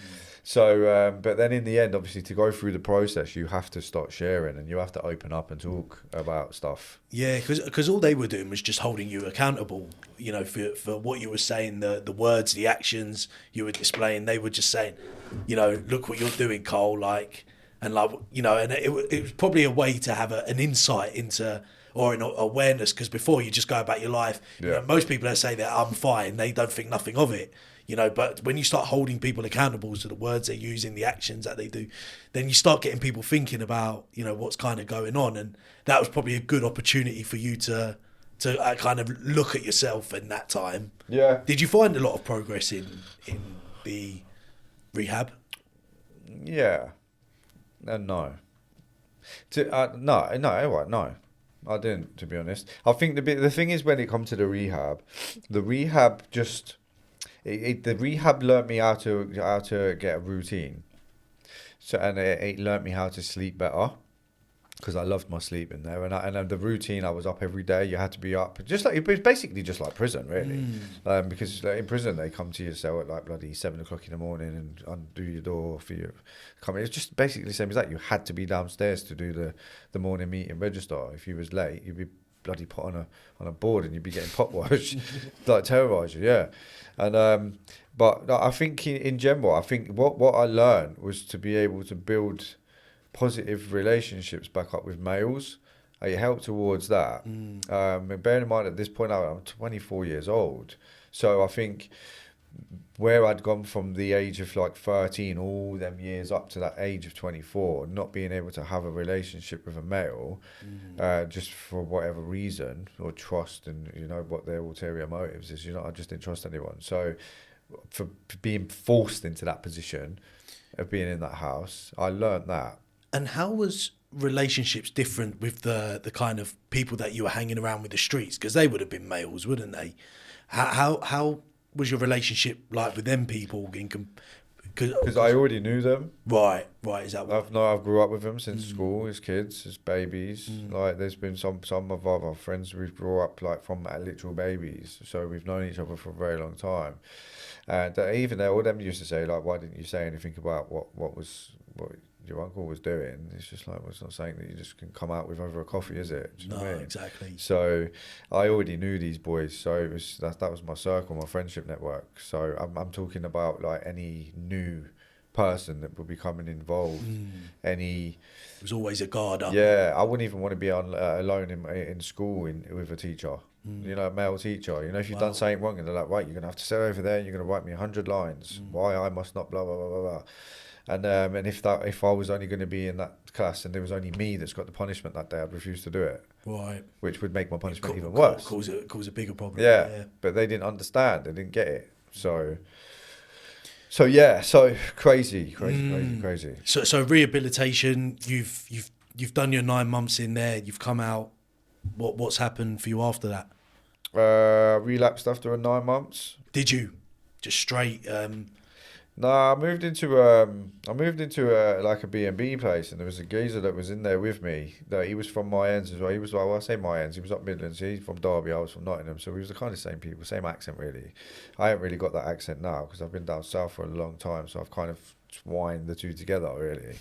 But I gelled with him, and one day I'd come back, and he was booting heroin on foil. So I walked in, I smelt it in the room straight away, and I crumbled instantly. Did you? Yeah. I just obviously weren't ready, do you know what I mean? There was going to be something that was going to happen that was going to make me relapse at some point in time, and that was the time. And I relapsed for about a year. But within that year, then I'd broken up with my ex and moved over to Hastings. I'd never tried cocaine before. It weren't. I tried cocaine in about 2011. Oh really? Later on in life. Yeah, so you tried heroin well before. Yeah, I didn't even drink alcohol. Heroin was my first port of call. Yeah, and I started selling cocaine. Right. Over where I'd lived, moved over to Hastings, and I was selling cocaine over there, and then where I tried to originally sort myself out, I just got drawn back in. There's money again. Selling and it's easy to make money, and I was making money at that point because obviously I wasn't sniffing it, as to say. I did try a couple of lines in a nightclub, but I was still making money, more money than I was losing. Put it that way. Did you ever get hooked on cocaine, or was it mainly heroin? Cocaine later on, innit? Oh God, yeah. Yeah, loads. And were you guys together at that point? Or? Yeah. Well, we met. So I helped someone in a tear up in town. His friends had left him, and he was getting jumped. So I gone in with Flying Fist of Judah, and just literally causing chaos. Well, so some guys getting beaten up. Yeah. You kind of came to his aid. Yeah, because I love to scrap. I was just always out in a Nike tracksuit, chaved out with a pint of Stella, just out having a tear up into Hastings. So I was every weekend we was out fighting. But then it was like. I helped him, and then a couple of weeks after, he was like, nice one for that, and helping me out. He was like, do you want any work? I thought, well, yeah, I'm up for a bit of work. Like, what work's that then? And he was like, well, shotting. And I was like, I was thinking labouring or something. Bricklaying, yeah. Got dragged back in. Yeah. And he was like, right, you can make this amount, blah, blah, blah, blah, blah. And I was like, I can give it to me then. I'll have a bit of that. And that's what I did. So I did that for about a year. Did really well, and I was doing really well. And then I got caught. Obviously, I know I'm going to get caught. I know my consequences. I know what comes with it. Do you know what I mean? There's risks that you're going to get caught. Because you don't forget, you've got to remember, you're still the little people down here. Them ones up here, they're way out of the way. And when you say these people, like all the suppliers? Yeah, big man. Yeah, the all the elders, or whatever you want to call them. But, yeah, there's the risk element. You're going to get caught. And I got nabbed. All the police had got me on the seafront in Hastings. So I got sent down. I went to court. They sent me down. And then when I'd come out of prison, that's when I met Karla. I took him under my wing. Should have left him there. I was actually, to be honest, I was on a mobile phone in jail, all right? And because I had a phone in jail, of course I did. No, not to say that you do that, kids, but I had a phone. I always had a phone. And I went on Facebook. And there was a kid that I used to chill with that I don't talk to anymore, and I saw his profile picture as being with her. So I was chilling with a lifer back then. He was on a big stretch on a 22, and I was chilling with him. And I said, I know that girl from somewhere, and I couldn't figure out where it were. Then I realised it was because I was playing football in a park, and you was in there in the park with you, and that was before we'd even knew each other. So I was like, I recognise her. I said, when I get out, I'm going to take his missus. I was being really wrong, really. The way, the way you talk, you like big in your boots and that. Like, I didn't really like him, and I really wanted to hurt him, but I just thought I'd just take your missus instead. And I was just like a bit of a slob in the way that I used to talk. yeah, I've been with this bird, that bird, this bird, that bird. It's just not attractive, is it? And that's how I were. She hated me. I was going to Oh, say, yeah. clearly it must have been a bit attractive. No, it weren't. No, I couldn't. When I first met him, I didn't like him. Oh, really? Yeah, I thought he was a knob. Yeah. I couldn't. I just didn't like the way he spoke. Like he said, that was what he was all about. And he was obviously the boy that I was with at the time. I'd actually split up with him. I wasn't with him, but there was a lot of stuff going on behind the scenes, like domestic violence and stuff like that. I'd tried to with you and him. Yeah, with me and him, and I tried to get him to leave my flat, and he wouldn't. He wouldn't give me my key back. He wouldn't go. And at the beginning of the relationship, well, like halfway in, he obviously had a friend in prison, and because I was the only one that drove, it had been arranged that I would drive up there so that he could pick his friend up from prison. Obviously, he didn't have anyone else, so even though me and this boy had separated, I still took him up to then collect Cole from prison. So that was the first ever meet that we actually had, was him sat in the back of the car. And I can remember how you wouldn't stop perving on me in the mirror. It made me feel so anxious. Oh, really? Yeah, because I'm looking in the rearview mirror and all I can see is these eyes, and I'm thinking, oh God. Anyway, so then obviously I'm still with this boy. Well, not with him, but he wouldn't leave my house. And then he kept inviting you round, didn't he? So Carl would constantly come there, and I really didn't like him. But then there was an incident where I'd gone on a night out with my friend, and then Carl and this boy had come on a night out, and then he was approaching me in town, and he was getting up in my face and just being who he was, and then he said, I'm going to accusing me of things that hadn't happened, and then he said that he didn't want to be with me anymore, he was going to leave, he wasn't going to be back at the flat when I got home. So I thought, great, this is great news. So I went back to my flat after, and as I went to put my key through the door opened, he's there, he's invited Cole to stay over, and then there was quite a lot of domestic violence that actually went on that night. And obviously I had somebody in the house that could see exactly what was happening. This was the first time. So your ex... Yeah, so this is the first time that I knew that somebody would believe me, because they could see it with their own eyes. Not so much see it with their own eyes, hear it, because it was going on in the bedroom, weren't it? And Cole was in the front room, sleeping on the sofa. And then What would it be? Just just shouting and screaming at each other? No, not really shouting and screaming. He was very physical, very violent. Yeah, violent. There was actually a point where I actually ended up pregnant with his baby during this relationship, and I was going to go ahead and have the baby, and then he was so vile to me, like kicking me in the stomach, just really horrible. And even though I didn't ever think that I'd be able to have an abortion, I did go and have one, which killed me, but I did go and have one. So it was really bad. In the car, he would yank the handbrake up, and like if I'd be trying to get away from him, he'd jump through the car window, he'd lock me in the house. It was awful. So this situation actually ended up happening with Cole in the house, and for the first time in my life I actually felt like someone was there to protect me, and that's what happened, weren't it? It got worse. So did you intervene? Is that what? Yeah. Did you? You heard all the commotion going on. Yeah. And you... Yeah, and I could have lost my life that night as well. Why? He got a knife. He had a knife, did he? But he tried to stab me in the neck, but then he... and this is your mate as well? Well, I would say he was me, mate. He was more of...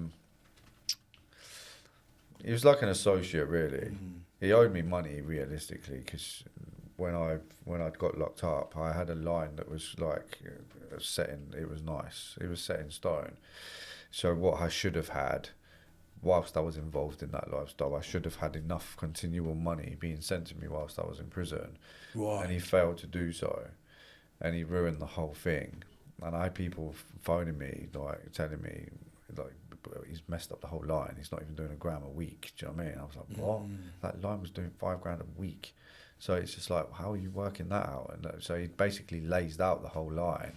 Even what, she he said just that, wouldn't... He was just sniffing it all himself. Oh, was he? Is that what he was doing? Right. And he just got lazy and weren't going out doing shots, and like, I found all this out afterwards, and I thought, you slimy little fuck. Like, and who had to pay the suppliers? Would that have been? No, I'd said that was all set up through me, so I'd made sure that he had the links that he needed to be able to reload when he needs to reload.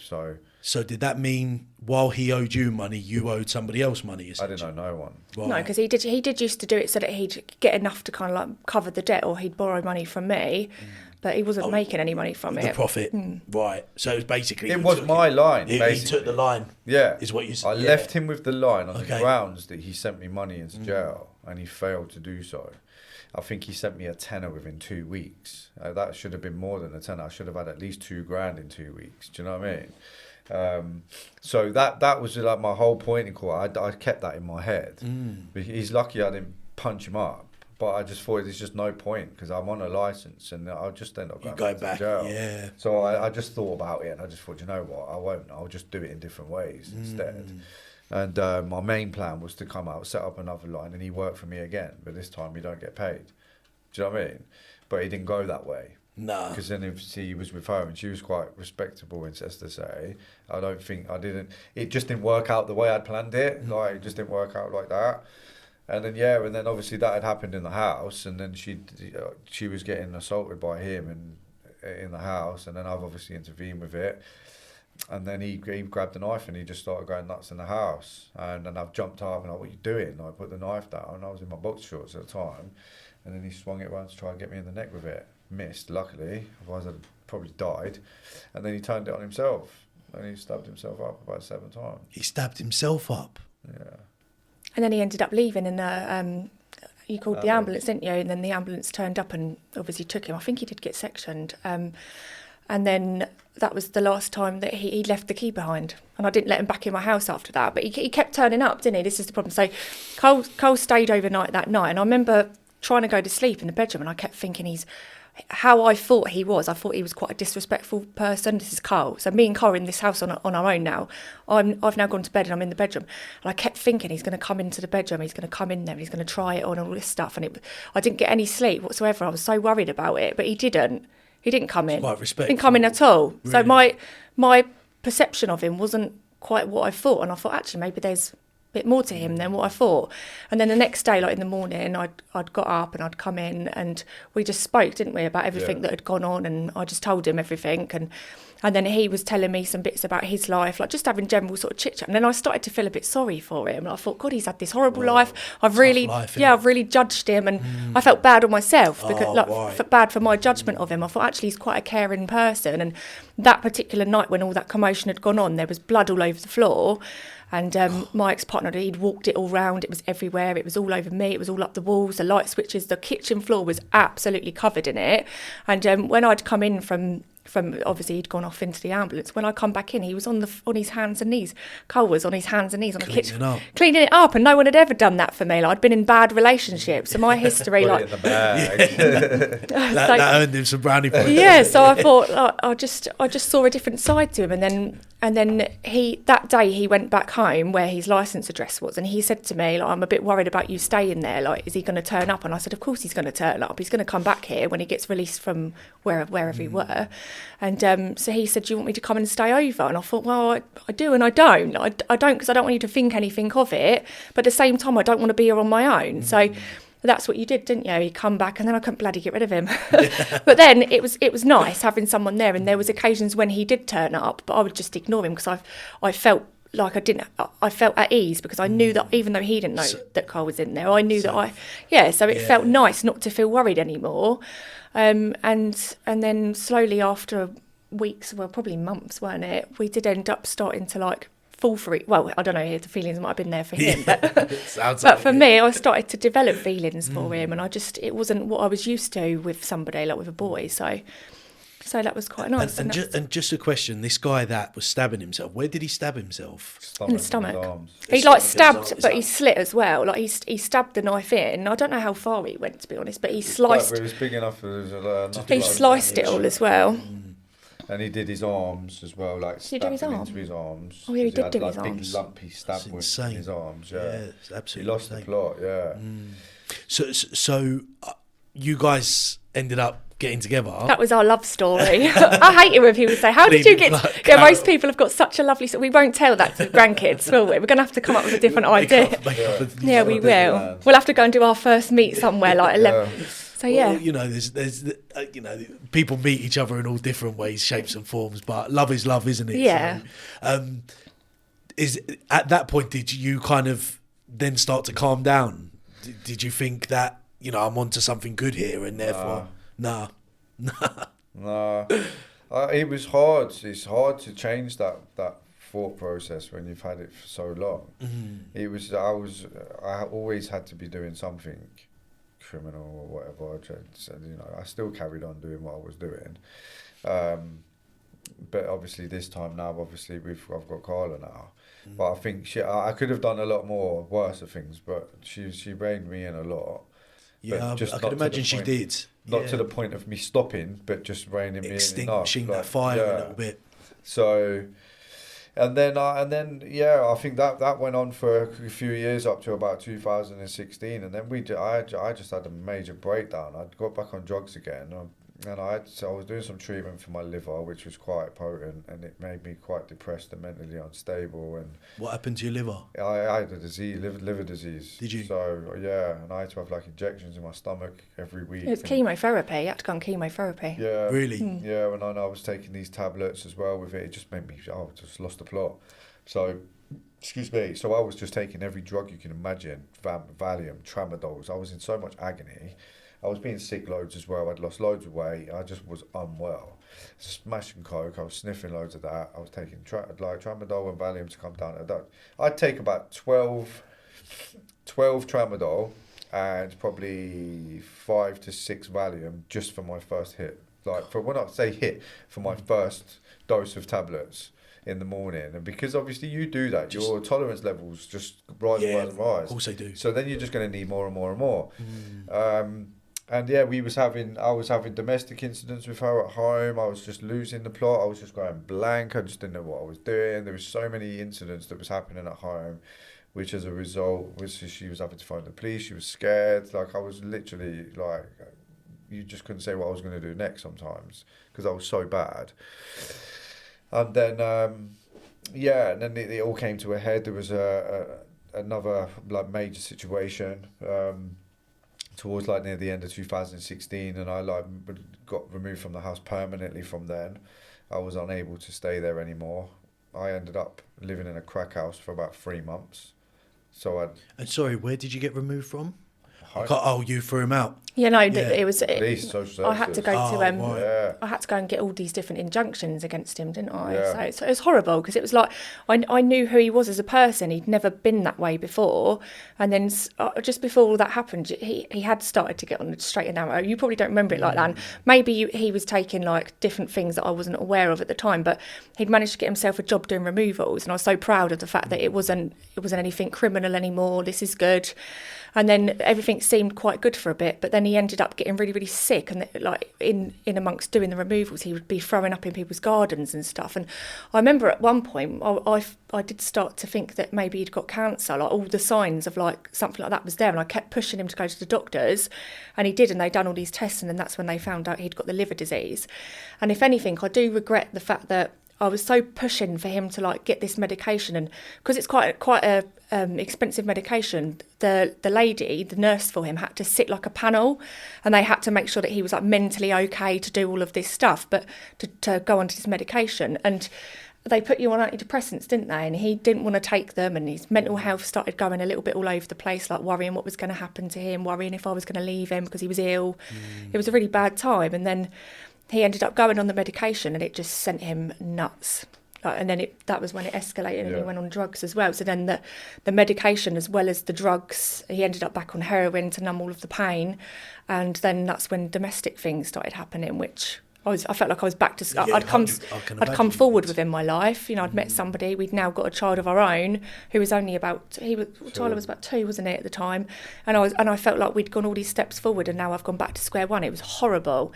It was really horrible. And I tried my hardest. I kept thinking in my head, I can save him. I can bring him back from this, because the person that he actually isn't this person. This person's not, what I've been used to in the past. Those people are like that even when they're sober. Carl's not like that. And it was.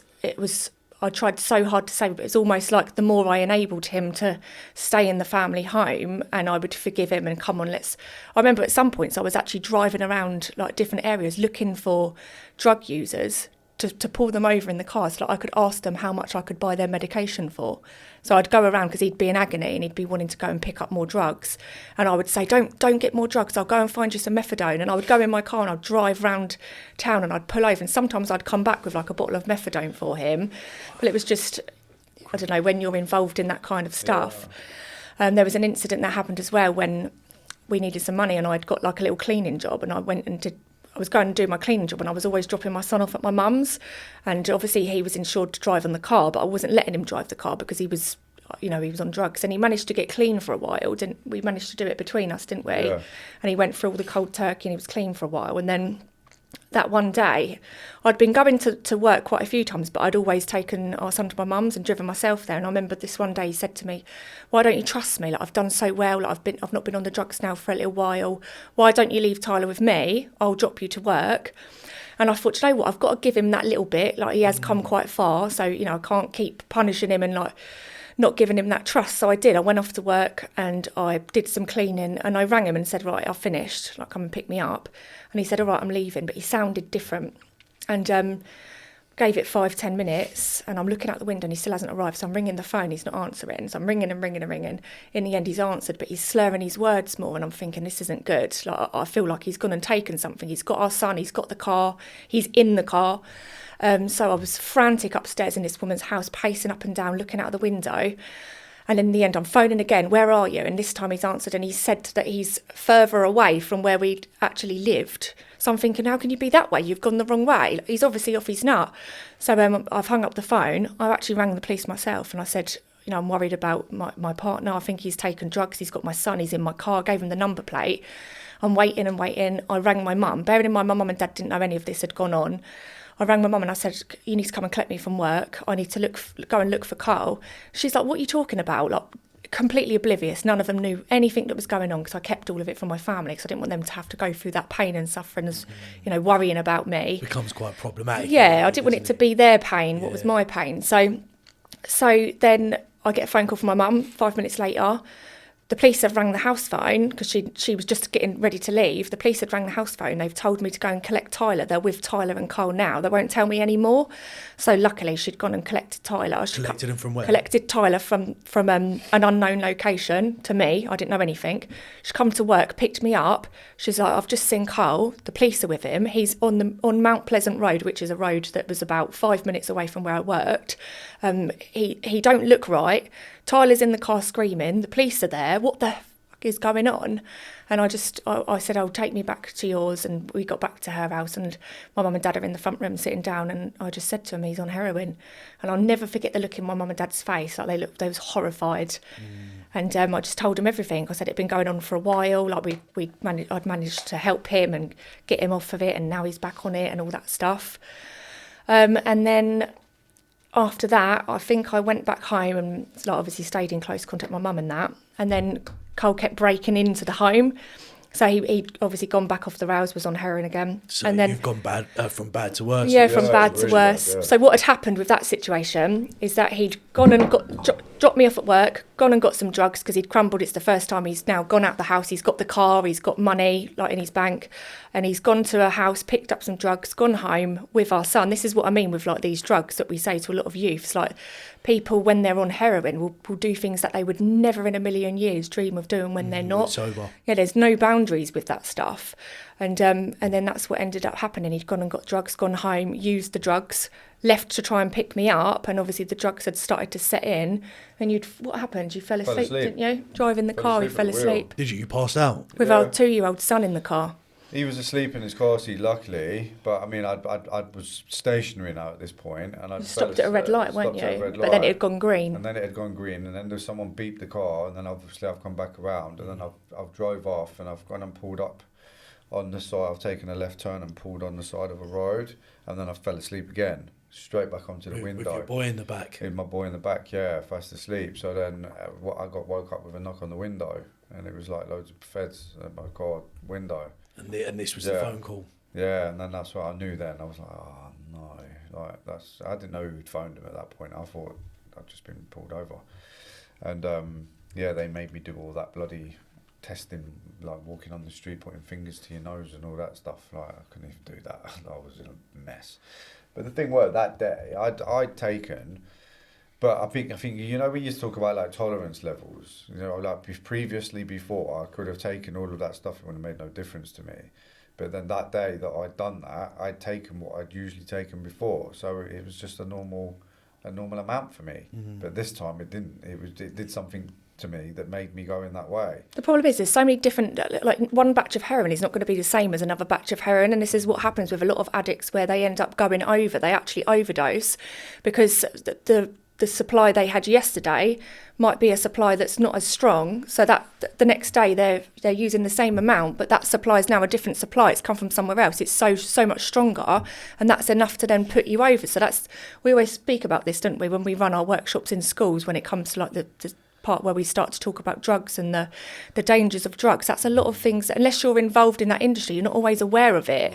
So, I don't even know if you ever know what you're taking anyway. No, of course you don't. You don't know what it's mixed with. I mean, a lot of the heroin can be mixed with like fentanyl and stuff, which is why a lot of deaths was happening, weren't they? Like a few years ago in our town, there was a lot of deaths with like within the drug and alcohol community from was it? Yeah, lots, where it was like the heroin was laced with fentanyl and it was killing so many people because it's so much stronger, that concoction of drugs as well.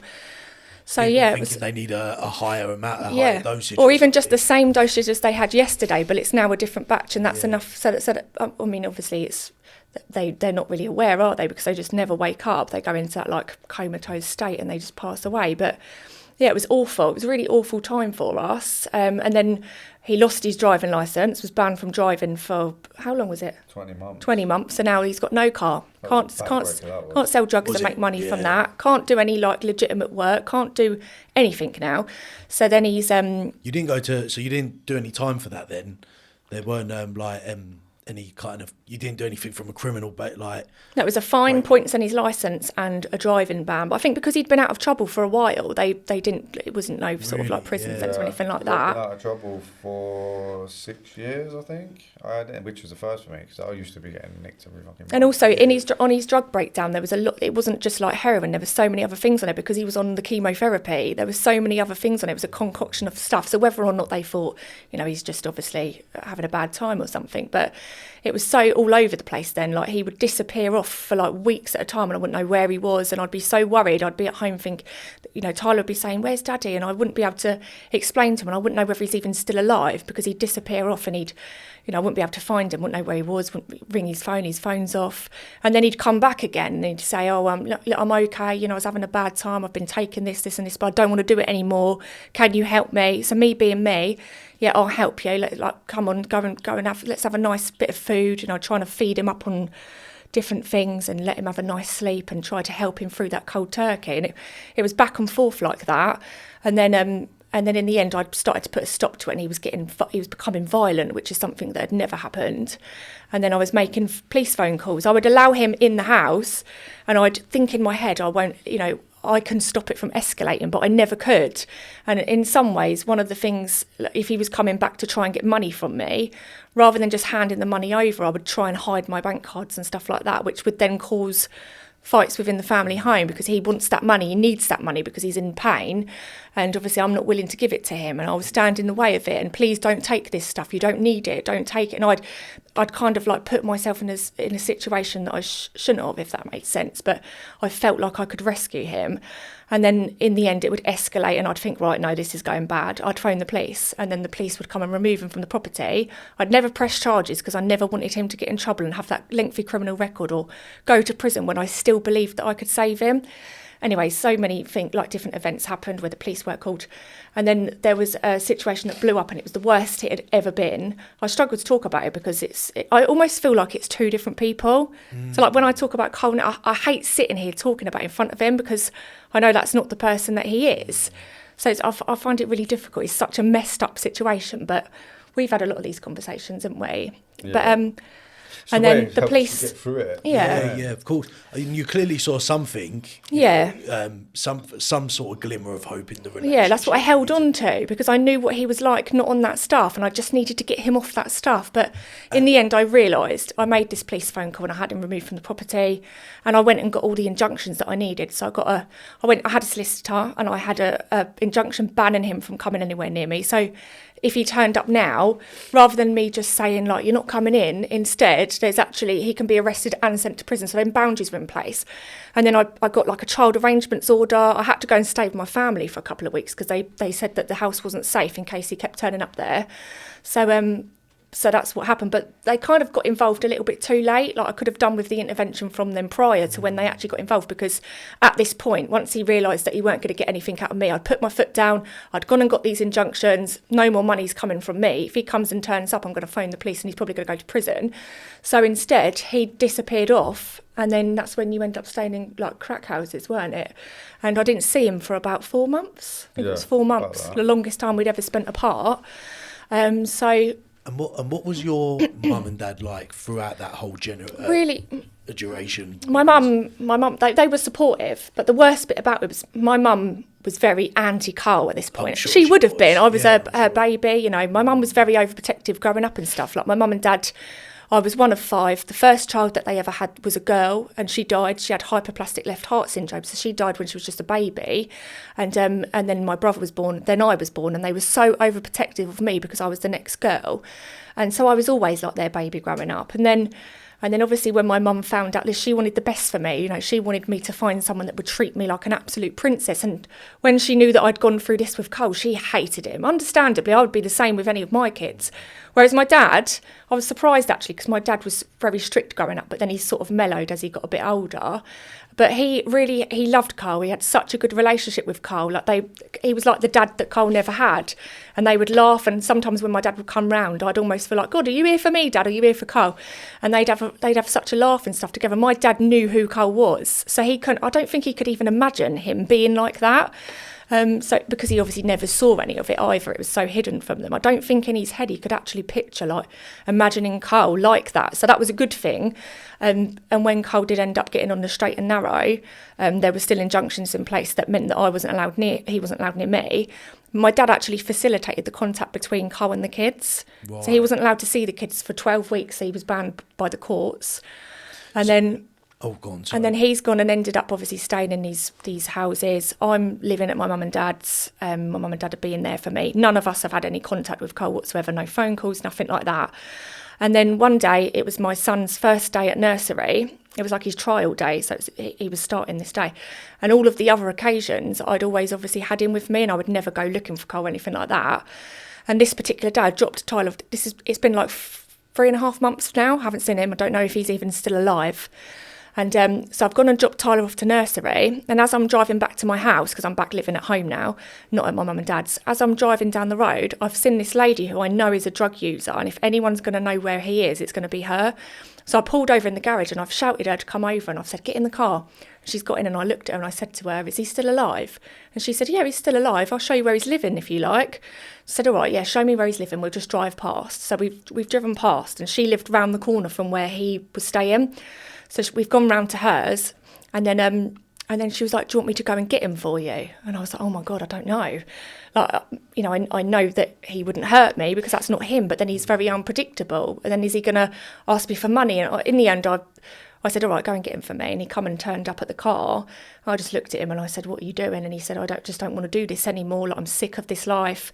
And I said, oh, you're going to turn up at court. You've got a court hearing. Obviously, you've been banned for a period of time from seeing the kids, but you've got a court hearing. I think it was the next day. And he said, oh, I didn't know anything about it.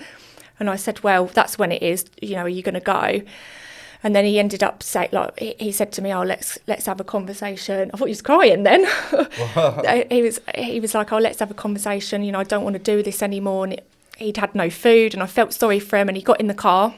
I went and took him and treated him to a KFC. And then I took him back and I let him have a shower in my house. No kids are there. I let him have a shower in the house, and then I said to him, look, you're not staying at mine, you're not coming back, you're not doing this, you've got to go and do this on your own. Like, as much as I want to believe that you're going to get off it, I don't believe you.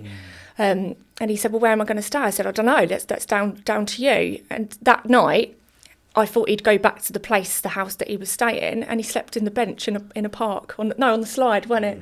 He slept on the slide all night, and I was surprised by that because I thought he could have gone back there and used more drugs, and instead he didn't.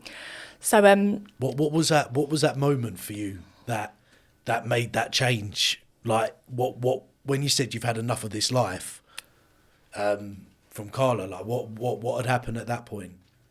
It was I didn't have no desire for it anymore. It just caused too much trouble.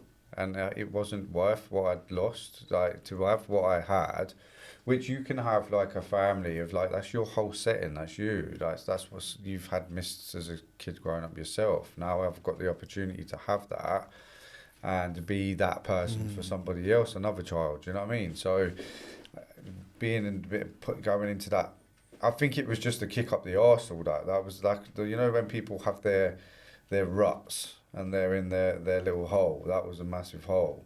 I just didn't know any way out. I just didn't know how to get out of it. So, and that was your first wake up call in all of these years. First major one. Yeah. Do you know what I did as well? So when he was in the car, I said, he said, "How's Tyler? Obviously, how's Alfie?" And I said, "Oh, Tyler's not taking it well. He's asking about me. He's asking about you every single day. He's asking where you are. He hasn't forgot about you. He keeps going on about you. When we was driving along in the car, you'd look out the window, and anyone that even looked even slightly similar to him, he'd point and say, 'There's Daddy, stop the car, there's Daddy.'" And I took a video of him one day, like, being the way that he was. It was so sad. And I sent it to my sister, because I used to say, like, what can I used to get a lot of support from my family and say, what can I say? What can I do? And I showed him the video, and you burst out crying, didn't you? He really broke down that moment. And it's almost like that was sort of like a moment for him to realise, like, this time round, obviously there's children involved, a child that clearly his dad means a lot to him. Yeah. And then that day, obviously, he stayed in the park that night, didn't go back there, didn't use any drugs. And then you went to the courts, didn't you? Which I was surprised about. I didn't understand why he'd gone to court. Obviously, that's a good thing, because that means that he wants to find out what's going to happen with the kids. And the judge said, "Look, you know, you're not in any fit state to see your children. 12 weeks ban. Come back before me in 12 weeks and I want to see exactly what you've done to sort yourself out."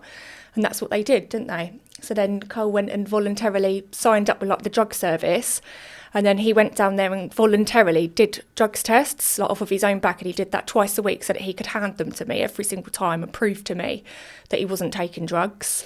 And then I sorted out this little... putting them up in the cupboard. Yeah, like a little award. Yeah, so I had them all.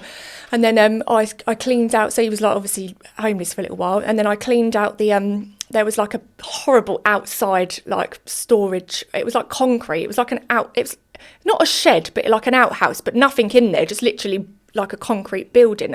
So I got out there and I hoovered all the spiders out, put like a little carpet down because it was all concrete, and then I put a TV in there with an Xbox and a bed, and gave him the key. And I said, "You can sleep in there. Like, that's your way out. It's not nice, it's freezing cold, but you can sleep in there. It's better than being homeless. I'm not having you in the house, and I'm not confusing the kids. Obviously, there's still injunctions in place. I'm not going to, I don't want to let you around the kids and anything go wrong. Or, like, obviously, you've got to build that trust up. I shouldn't really be doing that. You know, if social services had found out, then I potentially could have ended up losing my children." I was so torn. Like, obviously, I would always put the kids first, but I felt like he needed that escape to be better, and I shouldn't have done that, but... You know, luckily for us, we are in the position we're in now. So it was almost like a miracle story. Not every time does it go right. So, but you stayed in there. You slept in there. Yeah, did you? Stayed in there for months, didn't you? I hate spiders as well. Bloody hell. But you have to do what you got to do. Black widows, they were big black widows. It was quite interesting because you was like a man on a mission at this point as well. Then, weren't you? Like, you had clearly made up your mind that you didn't want that old life anymore. Yeah. I needed to just get things back on track, and you know, like, when it comes to addiction, you can have so many people say the same thing. "No, I promise, I'm definitely going to do it tomorrow. I promise, I'll stop tomorrow." And you just, you know, when you do that so many times, whenever you say, if you even genuinely mean it, no one's going to believe you. So it was more around the action, really, like, you know, rather than the 100%. Words, and just like, you know, I'm going to do it. And there was even some days that she'd sometimes, I think, when there a point that you thought that I'd used and I hadn't used for a few days. Because the telltale thing with him is that, like, when somebody's on heroin, it makes their eyes go really pinned. But then so does the medication that you have for heroin. So I kind of like use that as my... I never knew anything about heroin until it was obviously involved within his life. Yeah, like, it was so new to me. I mean, for ages, he could be so deceitful because I didn't have a clue. I really didn't have a clue. If I found a piece of foil, I'd screw it up and chuck it in the bin. I wouldn't for 1 second start looking for lines on there. I'd just think, oh, that's from my son's sandwich or something like that. So, but then I ended up getting to the point where I when I knew he was on it, that I remember there was times I would literally wait until, I was on my own or the kids were asleep or something. I would in my kitchen, I would turn the bin bag upside down and I would go through all of the rubbish to see whether there was foil that he chucked away, filter tips, whether there was syringes, like stuff like that. Cause filter tips? Filter tips, yeah, from where I ended up knowing everything about it. So where you'd draw it up off of the spoon, you'd put you used to do it for a filter tip, didn't you? What was that? What was the reason of that? Yeah, what was the reason for that? Is that it's clean, just so you don't pull up all the dirt. Because you use it as a filter. Tips, they collect dirt and tar, don't they? Like, exactly. Bags, so it stops the dirt, which then you don't have like a dirty hit or whatever, you know. But I think that was at that point. I just sat and I promised to the judge that I said I will be off everything by the time we come back. And what is it? 22nd of December, wasn't it? I think so. Yeah, it was 12 weeks from the date that he said no contact. 22nd of December. Can you hear me? Sorry. 22nd of December, and I said I'll be negative for everything by the time I come back. And then they said, if you can do that, I'll give you full access because you've proven the point. So that's what I did, and I was negative. I wanted to be negative from the methadone as well. I wanted to have like a pure negative completely because that comes up positive as well. Was it methadone to substitute the heroin? Yeah. Because it worked. It did me really well. Did it? It's to stop the pains that come with it. So obviously when people are addicted to heroin, when they're then not on the heroin and it's worn off, the body's all in pain. So then that's why they usually end up having to go and get more heroin to take away the pain. And then it's just a vicious circle. But the idea of the replacement medication... Put a buffer in place. Yeah, so you won't get that high, which people are obviously chasing with heroin, but they will then not have the body aches and all of the pain. Still painful, wasn't it? It's still... Was it, even with methadone? More bearable. It was just bearable. But then obviously I knew I had to detox from that as well. So sooner or later you'd have to deal with that. I'd have to come off of that, and I was going to feel it.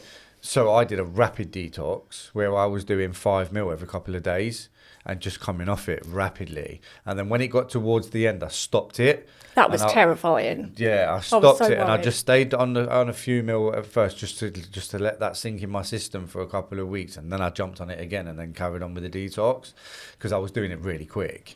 Is 5 mil a lot? Yeah, it's a lot. Is it? Yeah. If you think about giving when when you've got a baby and they've got a fever and they say you've got to stick within the guidelines and you can only give them 5 mil of Calpol. So that 5 mil of Calpol is going to do a lot of work to that kid. So if you take away 5 mil out of what you're already having, you're noticing a difference. The same when it comes to people that are on medication and treatment in general. Like if you're on 100 mil of tramadol, but you're now been downgraded to 50 mil of tramadol because your doctor's trying to reduce you, you're going to feel the difference of that 50 mil that's missing. Do you know what I mean? So that's what I did. And then I was in pain for a good couple of months after I'd finished, but I could cope with it because I was doing a lot of stuff to keep my mind busy. So I was volunteering with services and drug and alcohol services. I was keeping myself occupied continually every day. And then the weekends we'd do things with the kids with me. Yeah. So we'd just stay at home and we'd just go out and do things properly. And then that drugs thing's history then, isn't it? Yeah. From there. They went back in Did you front put of it the all behind you ever since? Yeah. I've not looked back. And how long's it been? Is it 8 years in May or 7 years? 7, in May? I think 7 years in May. Well done. Well done. That's incredible. May the 17th. And well done to you, of course, Thanks. as well. You know, you persevered and had to go through a lot as well. So it weren't just about what Karl had to go through.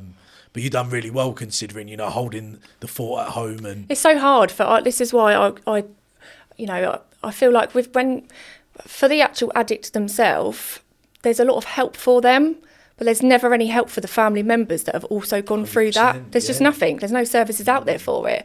So I struggled with that a lot because then even after, there is now. Yeah, there's There's developments of some. I mean, I wasn't aware of any in the area when obviously I went through it. There with wasn't Karl. then though, was there? I don't think. No, but since now over them 7 years, there has been charities. Maybe it's been identified more. that have come into play. Maybe not in each town or city across the UK, but Quite where sparse, we I are, imagine. there is about 2 or 3 that I know of now. Anyway. Yeah, so it was a horrible journey, but I can't remember what I was going to say. Yeah, so there was little things like it didn't just stop there. Once the addiction stopped, it wasn't just there that all that suffering side of things was, because then, like I said, he was so excited to get off of the he was excited to get off the methadone, but for me, I was worried about him coming off the methadone, because then I thought, well, if how's he going to cope once he's not even got that little bit there, and if he's got aches and pains, is that going to make him want to go and use? Does that make him more vulnerable? So that was a concern. And then obviously we had that, we got across that hurdle when we came to it, and luckily he didn't end up going back down that road. But then there was, he then got asked to go and do some voluntary work down at a drug and alcohol service, which is great. Everybody was like, this is great, you've got a sense of purpose. But on the flip side of that, I thought, so he's going to be going and supporting people that are on heroin and crack. Surrounded himself in that exactly. So that person potentially could get the stuff just like that. Carl hasn't got any phone numbers anymore. He's got his whole phone's been completely wiped and updated. Like there's although he would probably be able to hunt some down if he really wanted to, but now this stuff's literally coming to him. So it was almost like, is this? I really worried about it, didn't I? Every time he went down there was like a struggle for me. But at the same time, it was like, oh, you're doing so well. But then I felt like I was almost, every time I would then see him, I'm looking at him thinking, does he look like he's taking it? Yeah, and it takes over your life. Sure it does. And even then, if he'd left a bit of foil like in his bag or something, and I'd be getting stuff out to like wash it or anything like that, the minute it was like trauma for me. The minute that I would see that bit of foil, my heart would go, he's on heroin again.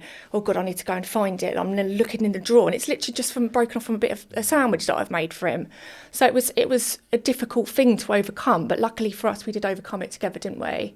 And there was a lot of problems around where now Carl's much better. He's got a sense of purpose. He's doing really well in life. I'm like 100 steps back, but I now haven't had anyone to talk to about what's gone on, and it's almost been brushed under the carpet. And sometimes if we had like a little bicker or anything like that, I'd bring it up. Yeah. But then he would shut it back down, and he'd say to me, that would be his defence mechanism. So I'm bringing it up because it's affected me and I want to talk about it. But he doesn't want to talk about it. He feels guilty. He feels upset at himself. It's hard to hear it. He doesn't remember a lot of the stuff. He wants to shut it back down. But we clashed for a while, didn't we? Because I would obviously bring it up and he wouldn't want to talk about it. And then in the end, I'd say to him, it's all right for you. You've had all of this intervention. You've had all of this help and support. What about me? And I can understand that. And it was a lack of actual communication, because it would just end there and stop there. It would be like a bit of a bicker, but there would be no therapeutical resolution. No resolution, exactly. Whereas eventually we learned together. And I worded things differently rather than having a go in the moment. I would wait till we wasn't having an argument, and I'd sit on the sofa and say to him, I'm actually really affected by what's happened, and I feel like I don't want to talk to anybody else about it. I want to talk to you about it. You're the person that did it, and I want to talk to you about it, which is strange, but that's quite noble. Yeah, and in the end, like, considering, because most of the time people want to deal with, it's really struggle to have the conversation with the direct person and want to talk to a third party. Yeah. Whereas I wanted to talk to him about it, but he didn't want to hear it. And then when he put his views across and said, look, I find it hard to listen to. It's upsetting to think that I've done this. I want to try and pull it behind me. I don't have to really face up to it. And then in the end, between us, we've managed to, over the years... it's impressive. Yeah, communicate and... Yeah. Two's a duo. Yeah, two's a duo. That's it. We've just stuck together throughout the whole thing. And that's what's... got us into the position we are today, and I think it's important. Yeah. So I mean, I've kind of seen and heard all of the lifestyle, all the trauma that you've gone through, all of the drugs, the prison sentences.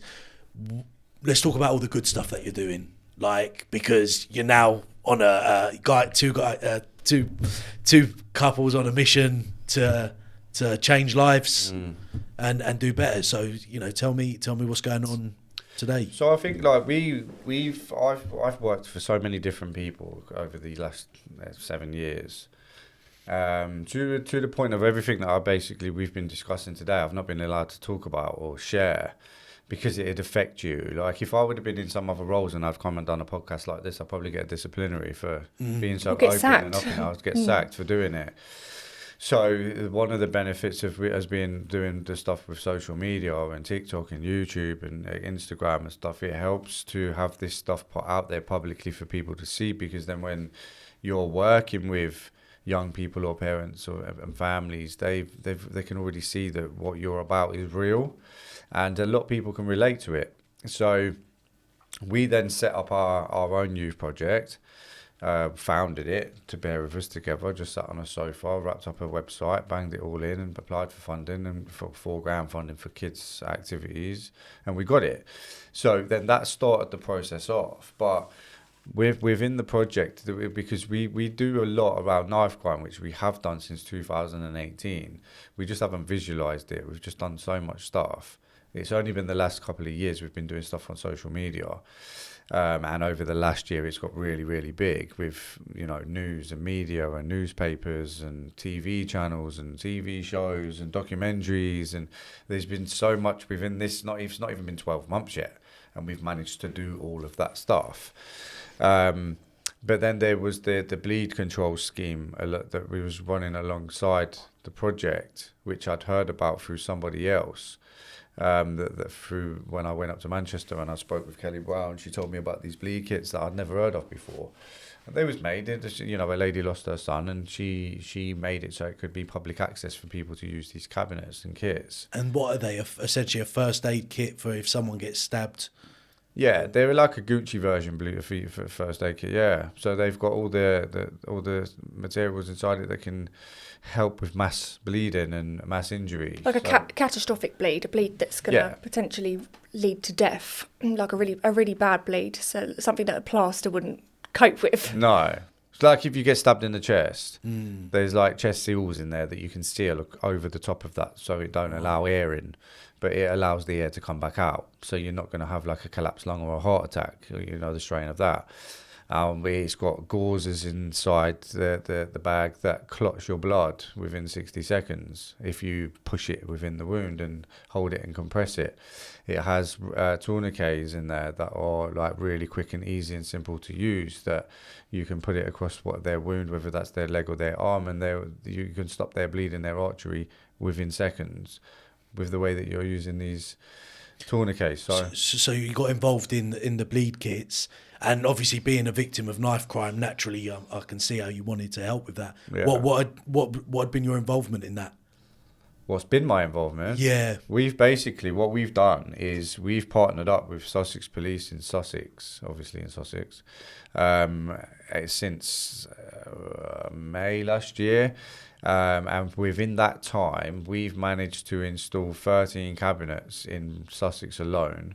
And the reason why it became big news, which got us onto all the major news channels, is because we was the first that did it in Sussex. No one else. People did try, they failed, and they fucked it off. I don't believe in failure, to be honest. I don't like listening to no. I will get the answer that I'm looking for, and we'll get it off the ground, which is the reason why we've done what we've done.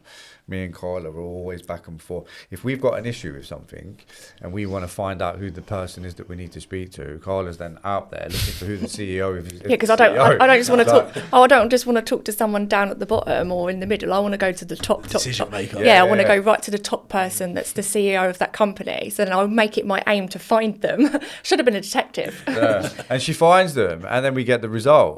So I'm one that can quite happily stand up in front of as many people as you want to put in front of me, and I will talk, and I will sell you a product. I'll probably sell you your own product back to you without you realising it's your product. Do you know what I mean? So I don't mind doing that. I'm quite happy to stand there. I'm quite confident in doing that. We've got so many meetings coming up. We've had so many meetings that we've managed to secure prime locations in London, which is probably one of the hardest locations to actually get. We got it. So, and that's not just because of the bleed kits, that's because of us as a couple. They like us as a couple. They like what we're about. They like what the cause is.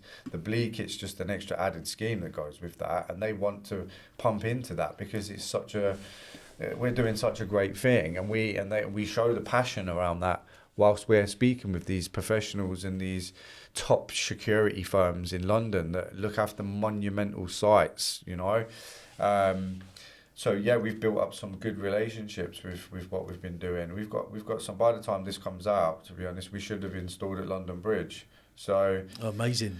We managed to secure London Bridge. We've got £5,000 funding from out of Savile Security that covers where HMS Belfast is and all that. So that will be down there. And these ones we are installing the multi-injury or multi-persons injury kit, which is, we're looking around terrorism and stuff. So, you know, in them locations there, like London Bridge, they're quite high risk for terrorism, just like it would be at Westminster Bridge, like it would be at Borough Market, for example, or Billingsgate, like that. So they're all high profile for terrorist attacks. Of course, yeah, So- we had one in Borough Market. Exactly. So- I know someone that survived a terrorist attack. Oh, Roy Lana, I don't know. Yeah, you know Roy. Yeah, I know Roy, Yeah. yeah. He was on the podcast. Yeah, I love Roy. He's a good lad. Lovely He's guy, come isn't he? really far. But so we've now like implemented these bags. They fit perfectly in the cabinets. So we've gone from we are still doing the single bags with just one item in each bag, but we've now upgraded and we've branched out to do 4 of the same item in one bag. Apart from obviously the bandages, we have 8 trauma bandages in there. We have 8. We have quite a lot of stuff in this one bag, and that is in case of mass injuries. So if there is an incident that happens down, let's say London Bridge, for example, there's going to be 2 cabinets down there that has that's got double the amount of stuff that you're going to need to help stem a bleed of someone, because we know, terrorists are now using knives to kill people. So.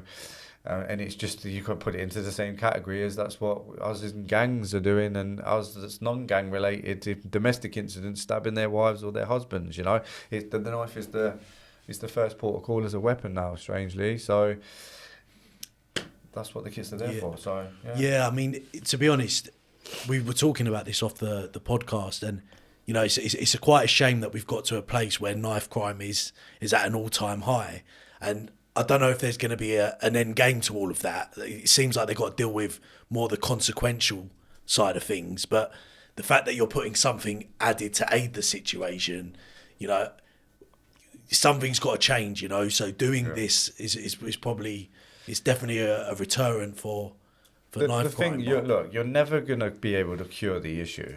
You're not. You don't think? Nah, you're not. And the reason being, but we need to make it so the justice system is consistent with the law, because it's not. So if there was the point in having a law in place that states that you could get a mandatory sentence of 5 years if you're caught carrying a blade, but yet you're caught carrying a blade and nothing happens. So, you just get like a community resolution where you just write a letter of an apology, where you've just been caught with a 10-inch carving knife. What's that going to achieve? It comes back to that fact of not, you know, like we've said with you, like you wasn't used to really having a consequence. So it's like the more that you get away with something, the more that you're just complacent. You just do it, and you think, oh well, like, you know, if someone is coming and tries to pull me over, I'll just hand it to my friend, because if he's caught with it first time, he's not likely to go to prison. It's that sort of attitude, isn't it? And and I think if they was to make a name for if they're getting these kids and they're getting caught with knives and they slam them and put them in jail, the people's mindsets are going to change a little bit. Well, actually, Jesus, the law are cracking down on this now, because there's so many people that get away with carrying the knives, and unfortunately, they're the ones that end up killing someone. And then you've got like the members of the public that are slamming the police, but oh my God, they was caught with a knife 2 weeks ago. What did you bail them for? What have they come out and now they've killed some poor kid?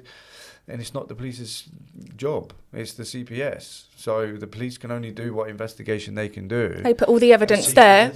Yeah, so the prosecution service. So the police will put all this evidence into play, and then they forward it over to CPS. Right, who make the decision. Yeah. It's not the police that make the decision. So, and then the CPS say, no, you ain't got enough evidence here. What do you mean? I caught it with him in his pocket. How is there not enough evidence? No, there's not enough evidence to cover a charge. And then 2 weeks later, this kid will go and kill someone. And that's where all then the aggro comes from. Like the police, you should have kept him in there. Well, unfortunately, their hands were tied when it goes to that next stage. So when the police are doing their systems, EPS do that. Then when you go and do the judges should be the next stage, where they're standing in front of them, you know, punishing them for carrying a knife on the street. But around all that, that's still not going to cure the issue.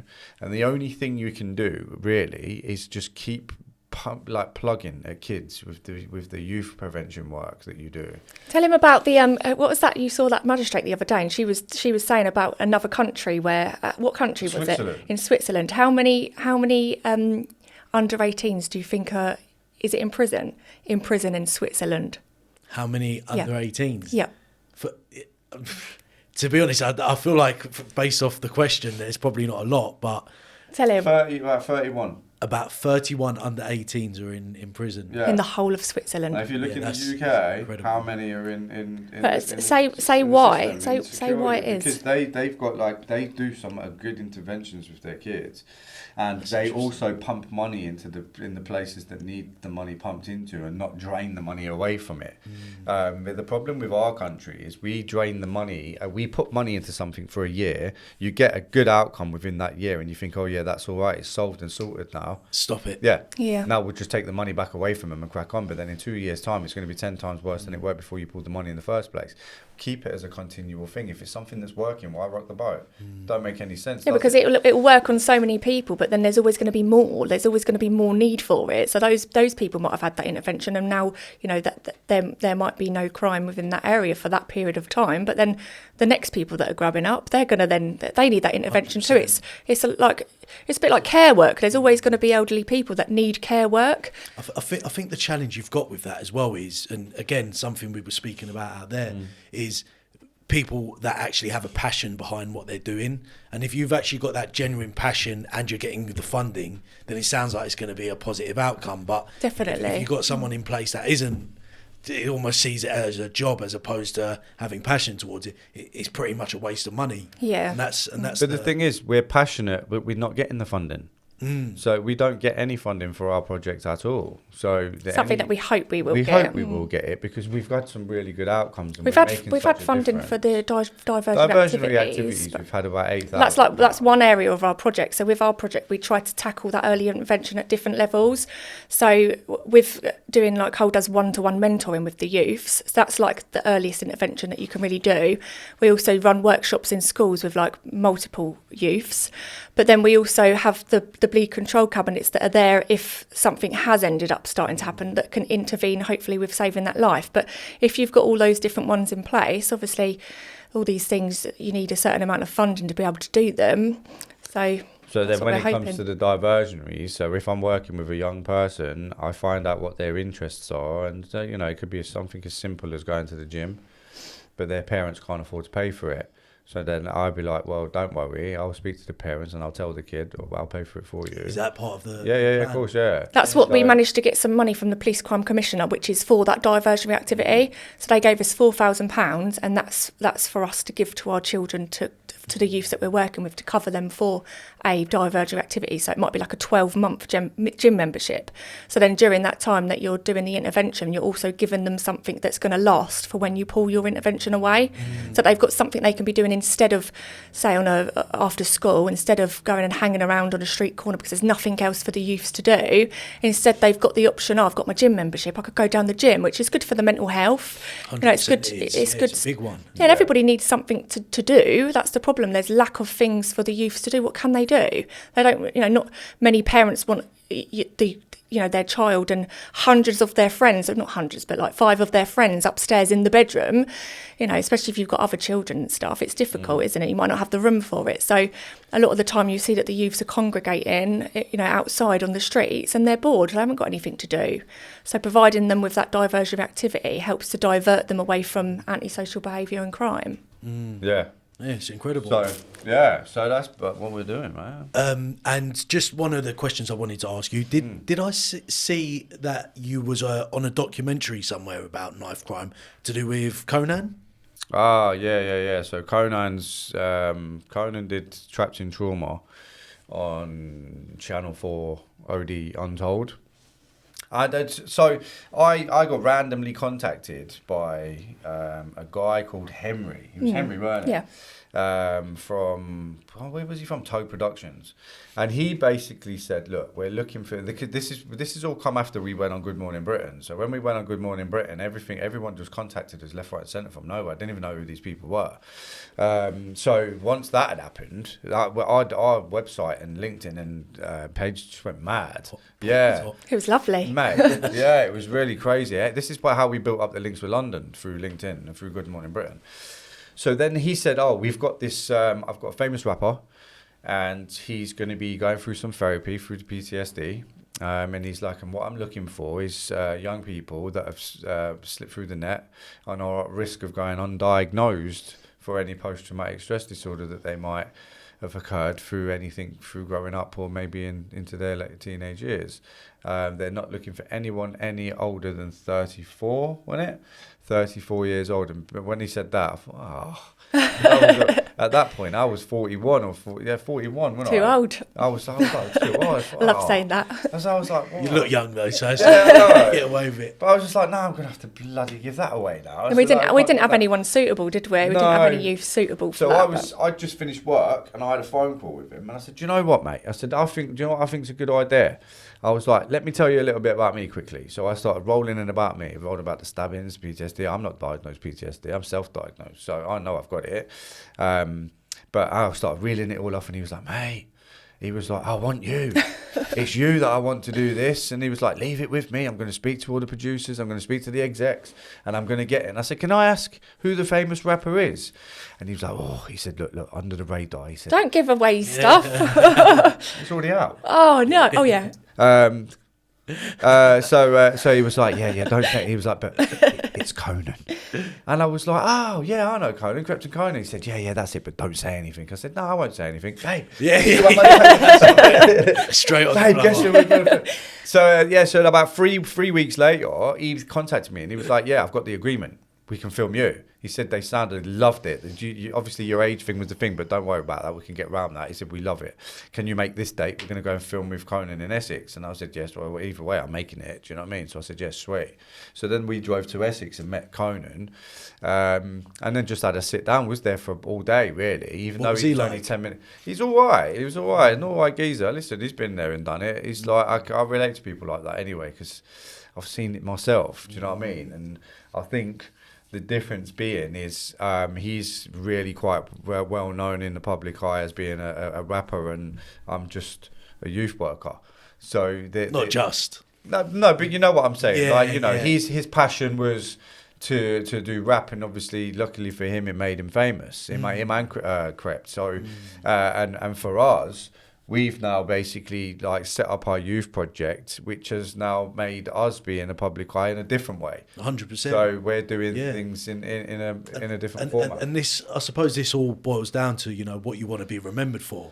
Not the size of my feet, that's for sure. But as in, you've gone through all of this past. That's been quite. Difficult and challenging at times, but you're now at this place where you're actually making a difference in your life, and hopefully you'll be remembered not only for the bad stuff, but all the good stuff that you've done in your time as well. Yeah, and I know, and I think Conan. If you look at all the millennials at this day, they don't even know who Krypton Conan are.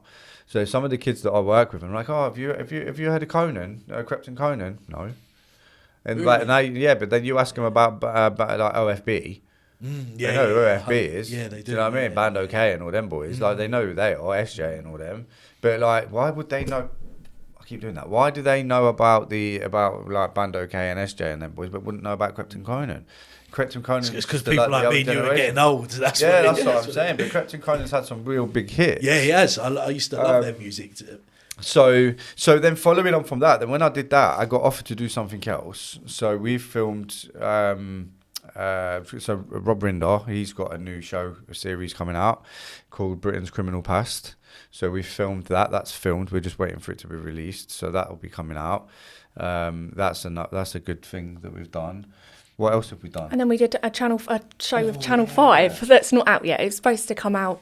It was supposed to be released in November, and they released 2 episodes, and then they now wanted to make 2 more episodes and re-release it in probably within the next sort of 5 weeks or something like that. What's the Channel 5? It's called Wife on Strike. So yeah, it's just about us and the children at home, and how I tend to do more cleaning and tidying up than Cole does. And then there's the hidden twist where they're filming with us for a couple of days, and then unbeknown to Carl, I knew because I signed all of the forms, he was out with his friend thinking he's having a lovely time, and then when he gets home, my bags are all packed. I've already been taken off and I'm put up in a hotel for 7 days, and he has to look after the kids and do everything. It's so funny. It's really good. And how was that experience? It was all right. Lovely. I loved it. For us, it was fine, but I had to juggle everything at that that point because I'm oddly at home. I'm always working, and then when I am at home, like I'm knackered really. And I'll be the first to admit, like sometimes I can't be asked to do nothing. I just want to chill and scroll and just like wind down. Yeah, but obviously within that moment, it was she'd gone. We can't say too much because it hasn't been aired yet. So we have to be careful. I was thinking this in the back of my mind. No. We can say a bit because obviously to tell you that they've already put a couple of them on there anyway, so they know what they're waiting for. They just haven't seen our episode, so they know the women go. Or the men go, because there's a couple of men that's on it as well. And so keep your eyes peeled. Yeah, it's a funny. You'll enjoy watching it. It's good. Tell me. Yeah, it's good. I had fun doing it. It was draining the first couple of days, but then I just went with the flow. Stop. You got to stop. I can imagine it was very stressful at the beginning, if I'm honest with you. Not for me. At the beginning, not once I got whisked off. So we've got that. So and then obviously we've got a couple of more opportunities with some other tough stuff, TV stuff coming up. Documentaries and stuff that we're looking to be filming over this next year. So loads more media and loads more bleed kits. We're just going to keep rolling the bleed kits out, aren't we? Just going to keep doing what we're doing. Sounds we're not promising. in no rush. It flows. You know what the thing is? People, like, you get a lot of people that just want to be famous continually, and they will go and stab anyone in the back to be there. And the thing is, like, we've done all the stuff that we've done. I'm not saying we're famous because we're far from it, but we've made ourselves known to quite a lot of people in the industry. We've got a lot of links now in the industry, in the TV industry, as well as the projects and bleed kit industry, security industry. So, and everybody we come across like us. And we like them too. Well, we hope. Well, if we didn't like us, they wouldn't give us their money. Yeah, or their opportunities. Yeah. So we're basically we're just gonna go with the flow as we have done for the last year. And look, we've gone with the flow like we have in the last year. We've been in every newspaper in the country. We've been on all major news TV sites in the country, and we've built up a nice little following on TikTok. Instagram's a little slow, but like obviously TikTok we've done really nice. We've been on quite a lot of podcasts together, and we're running smoothly, and that's just going smoothly. What's the rush? We just keep doing this, stay at the pace that we're staying at. There's no need to rush these things. And we always hope that people will take our story and think, actually, you can turn your life around. You know, there is happy endings out there. You can't just tar someone with a brush and just assume that nothing's ever going to go right for them. And actually, if you put your heads together and communicate, you can work through things, which doesn't often happen, but it can happen. It can, yeah. So communication's the best way to move these things forward, aren't they? Things can change. You just got to want them to change. Do you know what I mean? And look, do we get opportunities to let our hair down from time to time? Not really, but I think like last night we was in London on a boat party. Like, don't judge the hair, people. I'm having a bad hair day today. But forgot the job. Yeah, but we was with old friends, and and these people are in the public eye. And I think the thing is, it doesn't change. It doesn't make you any different to anybody else. Each individual is. You're your own person. Do you know what I mean? And we like you for who you are, not for what you do. You don't like. Well, I think the judge of character just comes from just trying to be a good person, doing the right thing, and and displaying what you're talking by the actions that you're also making sure that that's in sync with each other as well. So, no, I've really thoroughly enjoyed the chat today. To be honest thank with you. It's made it much better with two instead of one. Yes. Yeah. So no, guys, I really appreciate you coming on today, and I'm very excited for what the future holds for you guys. Oh, thank you for having us. Yeah, cheers. Yeah, nice. It's been nice to be on there, mate. No, it's been a pleasure. Thanks, guys. Take care, mate. Thank you.